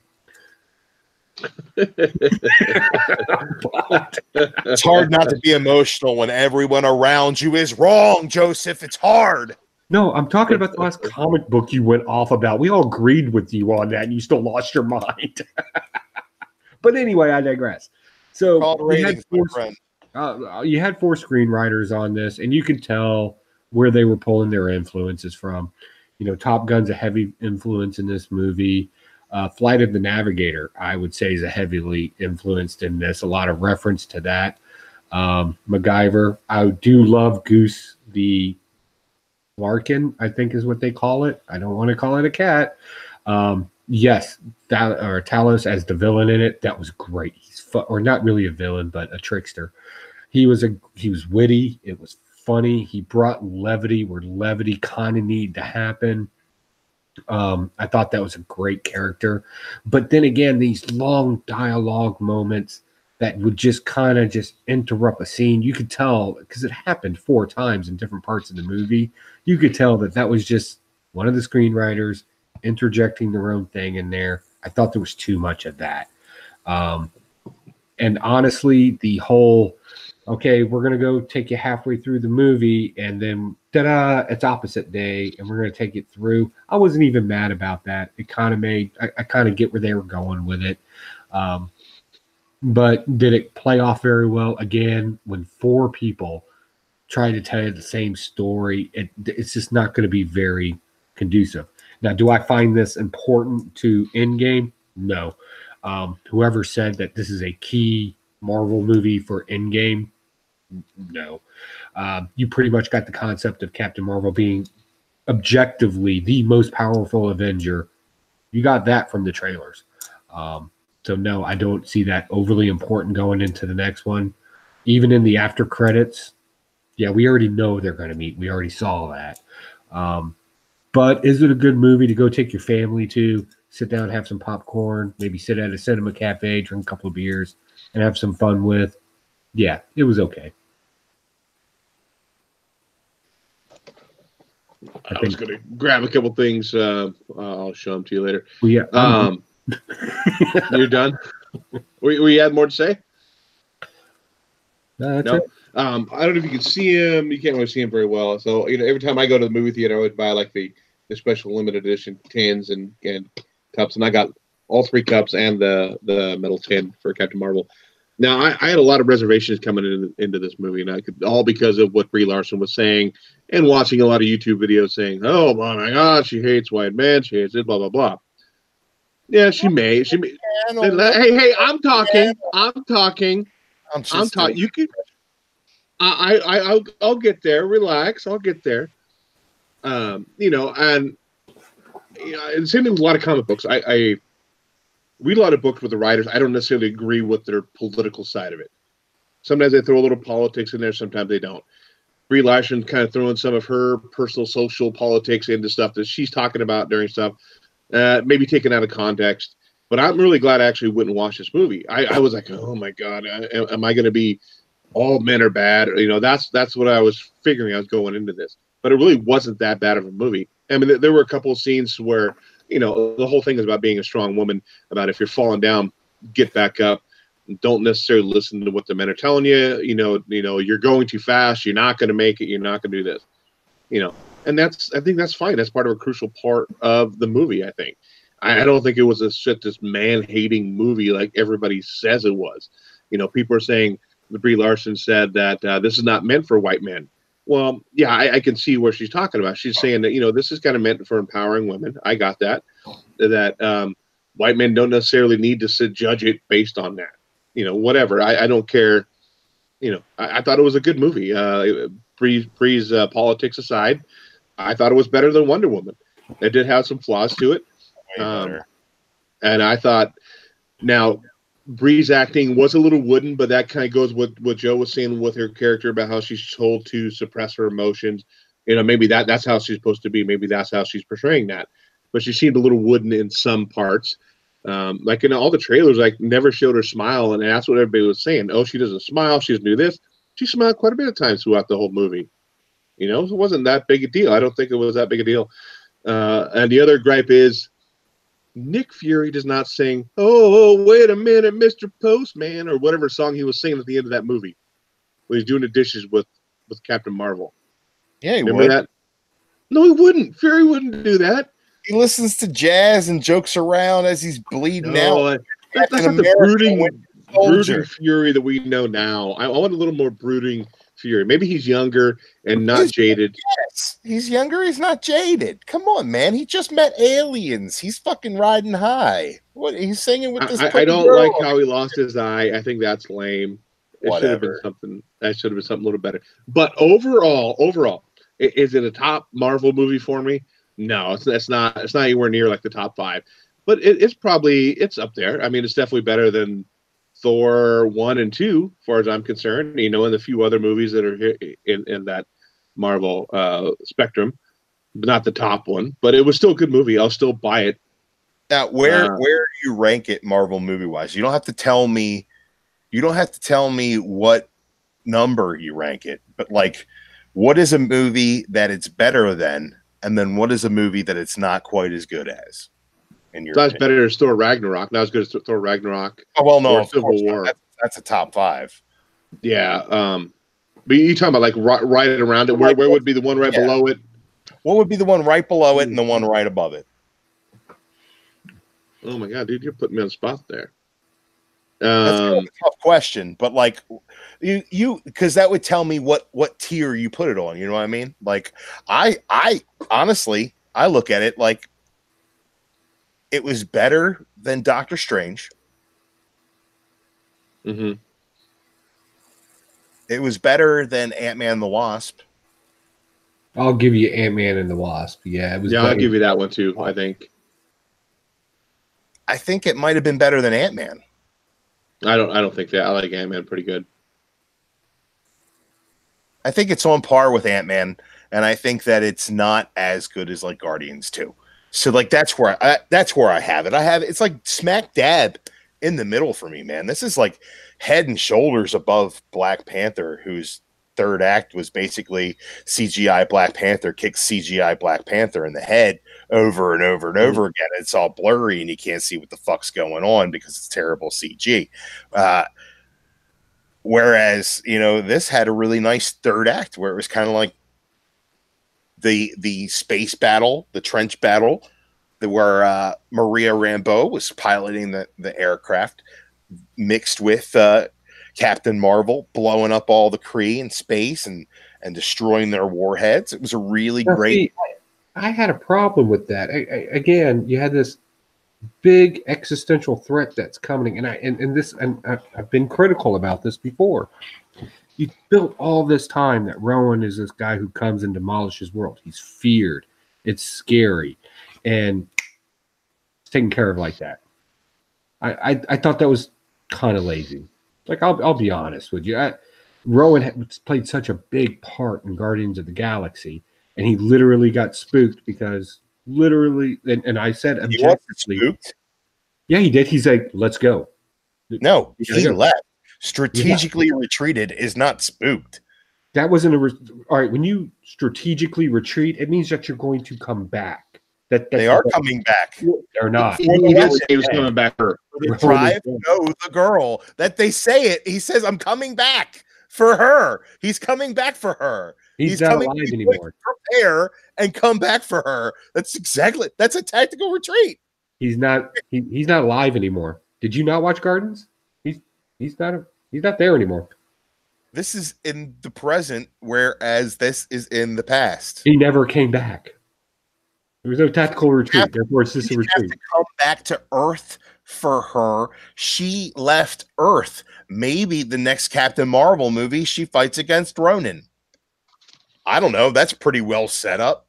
Well, apparently it doesn't have to. She can just fly through the ship. Again, I have a problem when you build up an existential threat to me to make it threatening, and then you take care of it like that. And I'll make that argument with any comic book story out there because they're the worst at it. They build up this huge threat, and then it's taken care of. It wasn't that much of a build-up for the threat. I'll be honest. I think that the culmination was the fight on the space station with Jan Rog and Starcore, I think that that was what the culmination was of her finding her power. That was the third act. The example of her power was letting Ronan know, oh, this is a force to be reckoned with. We'll reckon with it later. That was the example of her power. The third act was her building to that power. Look, if you're going to learn how to use your powers within 10 minutes and then solve an existential threat in another 2 minutes, I'm sorry. No. I think you're missing. You're overplaying the gravity of the situation there. No, I'm not overplaying it. That's exactly what happened. Look, she finally remembered how she got her powers, and then all of a sudden she knows she could fly. At no point in the movie was there any preference that she knew how to fly by herself. She just knew. All right, fine. I'll give that to you. She slowly learned by pushing herself off of things. Particular point throughout the fight that she could fly directly through a ship. But she knew once she reached that binary power, she could go right through it. What president? Any other superhero story, there's always the training montage. We didn't get that. We got she can. It's an inherent power. Why is that? That does not, or inherent does not mean knowledge based. It just means you can. Yes, but if she believes she can control, that's the way that works. Well, if you want to work off of binary, bro, I'll tell you some great Bible stories. As soon as it came, the blocker came off of her neck, she was able to access her entire power. She always had the ability. You're going to sit there and take and cheapen that in any way? And then she was unleashed. You're pontificating now. You're adding conjecture. I watched the movie. You're adding conjecture. Because you can't find that other scenario in any other Marvel story. What am I conjecting? You can't find it in any other Marvel story. What are you talking about? There's always a training portion where they have to learn not necessarily. And she was training. She was training with Jan Rog at the beginning of the movie. It's the first scene in the movie. She's training. She was in the Air Force. She was training. No. See, this is where you're out of conjecture. You're trying to do that thing that you do to Brown. One at a time. We don't understand anything. Stuff that I mentioned, and you know it. You're smarter than that.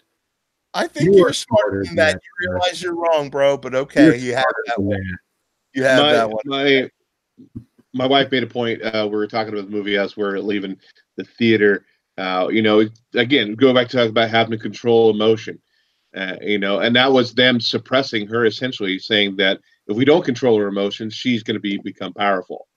And I think that's what she realized, that her emotions are her power at that point. That's what my wife was talking about. So I thought that was kind of a cool understanding of that. She realized that little disc on her neck was one kind of controlling, and she didn't need that to have those powers. That was there to suppress her powers, to suppress emotions, to be able to gain those powers. Now I can see where Joe's talking about, like, how all of a sudden, boom, I got powers. Oh, I guess I'll fly through the ship. She didn't know she could, per se. I think that's what Joe's talking about. It seemed like you would be able to build up to that. She didn't know exactly what all her powers were. I can understand that completely, too. But again, too, if you got all that emotion built up, maybe she just realized that she just needs to, she can do it. I don't know where that came from. But as you talk about the training montage with the powers, she's never really used her powers before that, I don't think. She just kind of like, now she's not suppressed. Now she's going to use those powers. Well, what can those powers do? She didn't really know that. That wasn't really explored. I think that's where Joe's coming from. If I understand you correct, Joe. Yes. Yeah. All right. So, well, here's where I'm coming from. It wasn't a display of great grace. It was a display of naked brute force. She flew through a ship. I missed the naked part. She went right through it. She didn't dismantle it. She didn't boom, boom, boom. I'm going to take it out strategically. She brute force, realized I'm powerful, and went right through it. That doesn't take practice. Okay, well, I'll tell you. How did she know she wasn't going to splat? Here you go. Let's bring it to a more realistic level, to where we can actually connect with the character. I believe that right now you can put your fist through a 2x4. Please show us. I don't have a 2x4. But I can. But people do it. Yeah, right. So do it. Just grab a 2x4 and punch through it. Well, bring a 2x4 to C2E2. Okay. I'll punch right through that bitch. You'll punch through it too. This is going to be awesome. Okay. Live, I'm seeing a live show coming on. But yeah, I can see it. Well, we don't know if she actually like blasts because she knew some powers with her blaster. What she can do with that? Did she maybe make a hole before she went in? We don't know. All we saw was her fly through the ship. But again, what Joe's talking about too. Not that I'm trying to take Joe's side and go against Drew. I'm not trying to do that. I'm just playing devil's advocate here. I mean, she had no problem blasting a whole floor to floor in the freaking government building. So and that's what I'm saying. I mean, maybe she used blasters before, and maybe she didn't just go head first through those ships. We don't know that. What I'm saying is, how does she didn't know that? Am I going to go through that, or am I going to splat on the side of that? That's what I think Joe's talking about. Where's her knowledge and knowing that she's going to be able to go through that? Also, given the preference of where she's at right now, and I said objectively that she is the strongest Avenger right now, what exactly are the limits of her power in our universe now? What like we always know what the limits are of somebody. What are the limits to Carol Danvers' powers in the Marvel universe proper? We can't go to the comic books because let me ask you that. What are her limits, the limits of her power in the comics? In the comic books, a lot of earlier issues. She has no limits to her power. There's no upper limits. Kind of. When she goes binary, there's no upper limits to that. Spectrum, Monica Rambeau, also has the same exact powers. She's binary powers. There is no upper limit to her power output. Yeah, is that really good storytelling though? I guess that's my question. That's not a story though. That's a story element, and it's a story arc. It's an archetype. What you do, yes, it's a character. What you do with that character becomes the story. You can tell great stories about invulnerable characters. Yeah, but what is the limit to that? I mean, there doesn't have to be a limit. Otherwise, it would just be. There'd be a limit. She's human as well. She has human emotions. She's going to be very boring because she can just go in there and go, "Boo-boo," and game's done. We'll see. I don't know, man. Do you really think they're going to do that? Seems like cheap power. That just seems. Do you think that's how that the Russos have built all this up? That Kevin Feige's built all this up, and Thanos, Snap, and all that, and really the entire movie is going to be Captain Marvel flies to Thanos and kills him, and then everything's back to normal. At the very end, at this point, I wouldn't put it past him.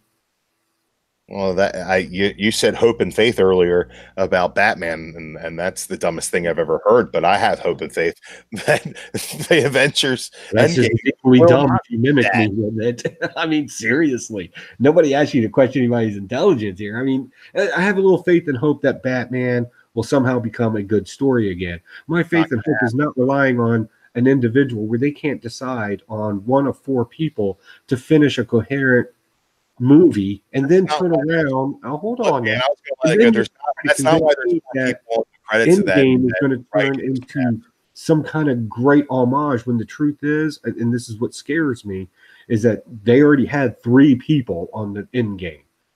How is that story going to look? I mean, you didn't even see a cohesive thought in the last one, and I did criticize it, but I've also given its compliments too. I can do the same thing in my predictions into Endgame as well, with 3 writers already on top of it. The most omniscient one of them all is back in town. How is that really going to end into anything that's going to... Will it mimic that snap? I guess maybe that's what I want. Something as epic as that snap happening at the last Avengers movie. I want that ending. Snap is a cliffhanger. It's not... You're not going to get that. You're going to get a different kind of ending. Yes, we all understand basic verbiage, but that was a great ending. Look, Captain Marvel has 4 names on that writer's credit for a reason. It's been in development. That script has been around since 2008 or something like that. This movie has gone through several incarnations in its production, and it was pushed back several times, basically based on script elements and how they wanted to take the original script and fit it into the Marvel universe proper. And that's why it had 4 different writers on it. The final draft was actually done by a 2-writer team who actually co-directed this movie. That there says there's some synergy. Before you get too deep with this, we all watch the same stuff. We all know the same stuff. We've all seen this and heard this. So we all know it was great. Is that they still could. The Endgame was going to be awesome, and then Infinity War was great and cohesive. And Martin Feely have been writing these movies together the entire way, and it's going to be awesome. It's going to make more money than anything else has ever made in box office history. Well, it's in game, of course it is. Okay, moving on. Let's get the blood pressure back down. I grabbed those cups since you guys were in this awesome debate. One and grabbed the cups. Grab my cups from my back shelf though. So there are 3 different cups with it. If you go to Cinemark theaters, these were the ones they had there. This one had a patch on it. That's kind of cool. And then this is the big 44-ounce, just a plastic cup. And then of course you have the popcorn tin. I always buy these.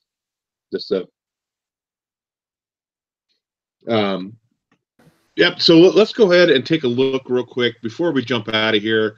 I wanted to take a look at what Rotten Tomatoes is telling us right now, because that was a big controversy thing going into it. People are saying, "Oh, Rotten Tomatoes took the score down," but according to Rotten Tomatoes now, the reviews counted by the critics, right? Nothing but go up since it was falsely tanked at the beginning of the open of the audience score. Oh my God, here we go. Dude, you can't. Okay. So right now, the 80% for the critic score, 57% for audience score. I just want to know, what score do you give it? If you're not ranking it on here, out of 5 stars, what is your rank on Captain Marvel? Drew? It's a 4-star movie, babe. Okay. Joe? 3. And I put it at a 3 as well. You can actually see my little score rating right there. So we all certified it fresh? Yeah, I certified it fresh. I didn't say it was anything super duper wrong with it. I just had that. We all said it was a good movie.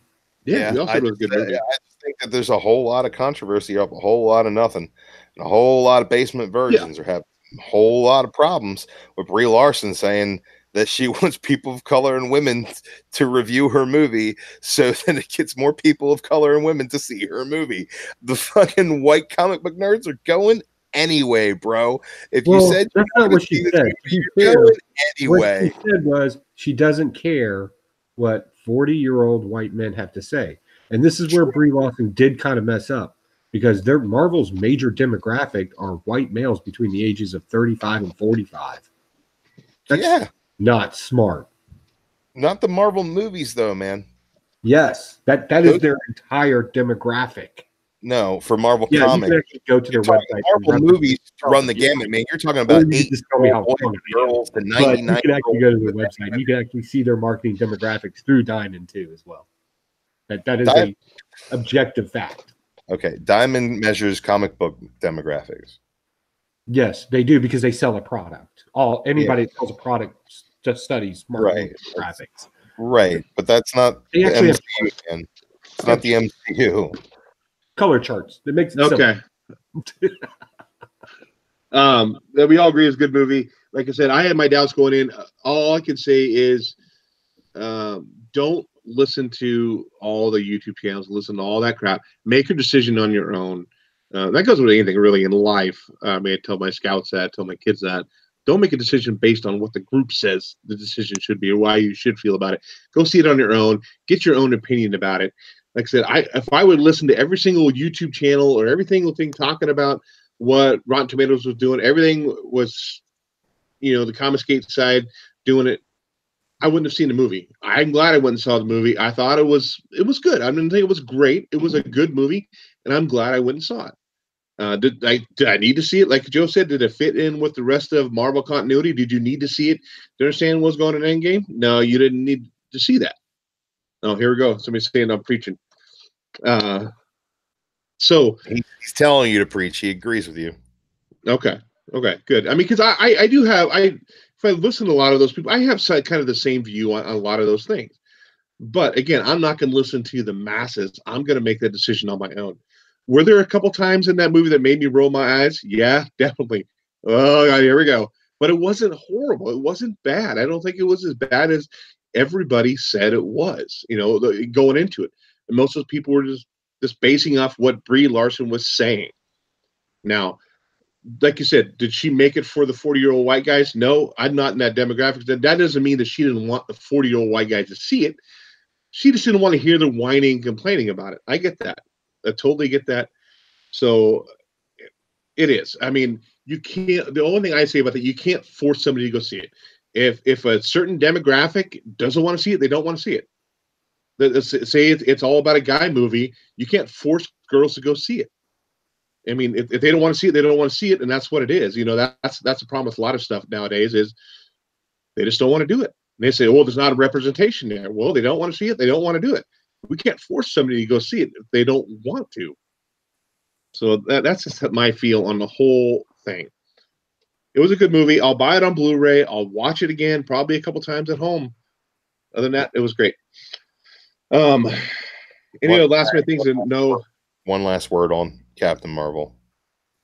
I think I got too mired in my arguments with Joey about minutia, and that was just dumb. Let's just talk about something real quick. Things I liked about Captain Marvel. The Kree. Man, the Kree were awesome in this movie. Agreed. We got Battle Kree, we got Pink Kree, we got Blue Kree. We got Hala, the home world. We seen Hala, the home world. Man, we got the Accusers bombing worlds. We got Star Force going in on being like tough guys. Let them do it. Star Force. Woo! Kree. We got plenty of Kree. We also got Marvel. And we didn't get the Marvel I wanted, but I think Annette Bening was really killer in the small role she played as Marvel and also as the Kree Supreme Intelligence. We got the Kree Supreme Intelligence. This is shit that you don't expect to see in a movie when you're reading these books as a kid, right? You never expect to see a movie about the Kree and Marvel.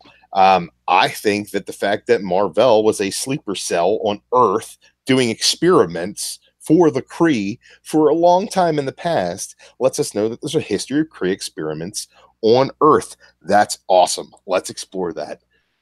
Plenty of stuff to do there. You get the Skrulls being the Skrulls, man. They were fantastic. Ben Mendelsohn's performance was hilarious and menacing at the same time. I really, really dug it. Lots of cool stuff there. You get the tie-in of the Tesseract, and the fact that Captain Marvel's powers are tied to the Tesseract mean that they're tied to the Space Stone. Sweet Jesus. Oh, man, it's an Infinity Stone tie-in. It ties in. It all comes together. It all works together. I dig that connectivity. I dig the world building. I really dig all that stuff, man. And I think that the fact that we've got 3 to 4 Marvel movies coming out a year, all right, that's just a thing that happens now. Like we're getting Spider-Man Far From Home soon. Endgame is right around the corner. We're getting a Dark Phoenix movie, and you think when they get the X-Men back, they're not going to be putting X-Men movies out of that kind of clip, then you're absolutely insane. They're going to start doing that eventually. We're going to get 3 to 4 Marvel movies a year. At this point, if one of them's a chick flick, who gives a shit? Go see the other 2. You don't want to see it, don't see it. If you have a problem with that, then that's fine. But this, let me tell you, this was an adventure movie. This was a whole lot of fun. And if you're not seeing it because you got some sort of butthurt manhood thing about it, then you're an idiot. You're simply an idiot. And every YouTube channel that wants to talk about, oh, Brie Larson said this and she said that, and I'm supposed to be offended. And here are the metrics on who sees these movies. And I don't want to know. I don't want this kind of nice stab. The cheap stab there. That was nice. I thought you were doing great, but you had to go there. I wasn't necessarily talking about you. I was talking about a video I was watching. Yeah, okay. These are the things, man. When you focus on these things and you focus on the politics and you get butthurt about something you haven't even seen yet. And these people are just going, look at me, look at me, look at my channel. I tagged Captain Marvel in my video. I tagged, what did Brie Larson do now? I tagged Brie Larson did an oopsie. I tagged, she hates all white men. And these are the kind of things that are clickbait titles that drive viewership and people get fucking worked up about it. And man, it is absolutely stupid. It's just, if you don't like something, then don't like it. But if you haven't seen something, you can't speak on it. If the trailer didn't excite you, that's one thing. Oh my God, an actress said something stupid? Well, when the fuck has that ever happened before? Sweet Jesus. All actors do is say dumb shit. I had one thing. Are we going on another rant already? Holy crap, Yes. it's midnight. Yes, we are. This is entertaining, Okay. Joe. The people are watching. Sleepy Reader wants to say that we rock, man. It's right there in the chat. Okay, Joe. Last couple good things about Captain Marvel. Anything else last minute before we bounce out of here? Like I said, I liked it. I thought it was okay.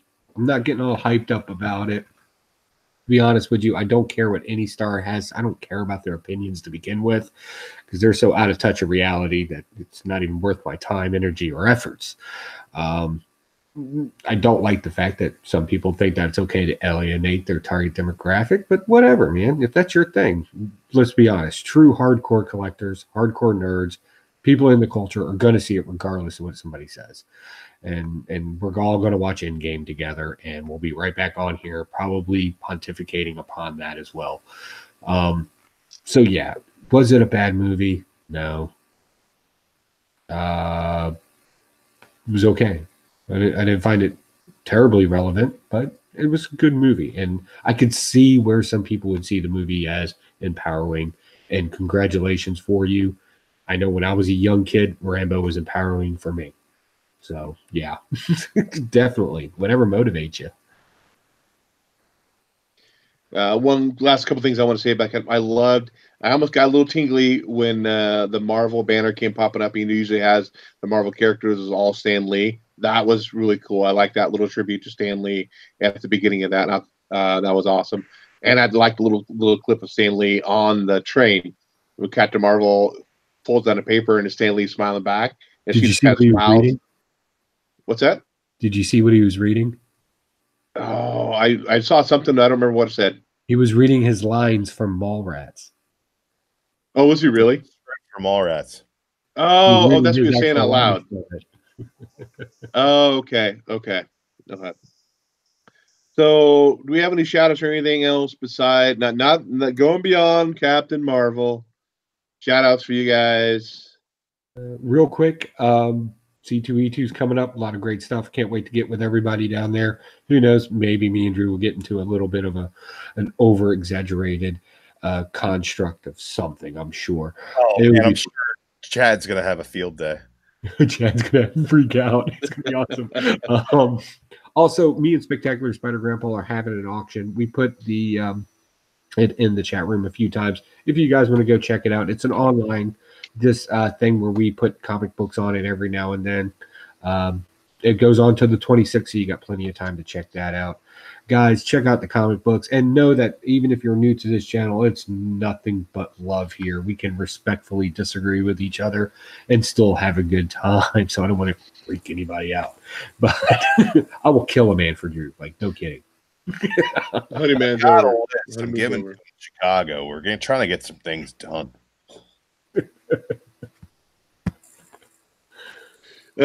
Last minute shout out for me.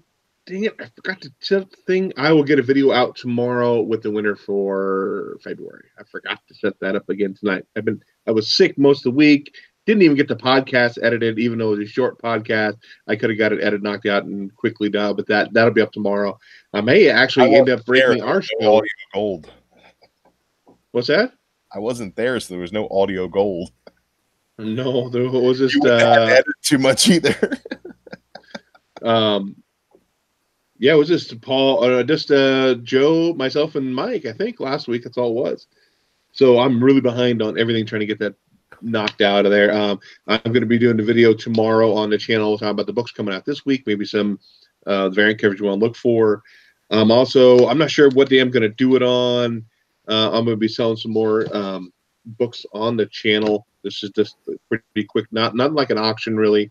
Just some Bronze Age horror books like this. DC House of Secrets #100, House of Mystery, cool Bernie Wrightson cover, Witching Hour, stuff like that. I'm going to be selling on this channel. Maybe tomorrow night I might do it, depending on what I got going on. But just make sure you look for if we're going live or not, if you're interested in any of those Bronze Age horror stuff. It's going to be cheap stuff. They're all reader copies. You know, at most it would be $3 a piece, if that.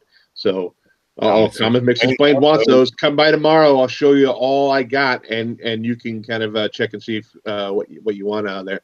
Yeah, C2E2 is coming up. 21st I fly out. Starts on the 22nd. Oh my God, it's here. Just over a week left to go, and I was checking my flight out tonight. I'm getting psyched, getting happy about that. Check out our Facebook page. Check out our Twitter. Yeah. Oh, diddle dab, bam. Dabbing on that C2E2, baby. Pow! Bam. I was telling my kids the other day, if you have a bad day, what bad is spelled backwards? Dab. Boom. There we go. I just really embarrassed my daughter. Check out our Facebook page. Check out our Twitter, our Instagram as well. I try to post pictures on there. Check out our podcast where I take the audio from this show as well as other stuff on there on a podcast. Listen to on the go when you're doodling about. As I said before, Drew made fun of me, but I'll say it again. I don't care. Doodle about. Then playing at the gym. Maybe you're sweating. Listen to Drew's sweet, sultry voice. Whatever your fetish is, I'm sure we got it for you. So with that, whether you blast it, whether you sash it, happy reading. Hey, I got one more note. Oh, This is a short one. I'm at 293 subscribers. If I get to 300 subscribers, I'll give some shit away. So tell your friends. Jazz hands. Whether you blast it, whether you stash it, happy reading. Catch you guys next week. Jazz.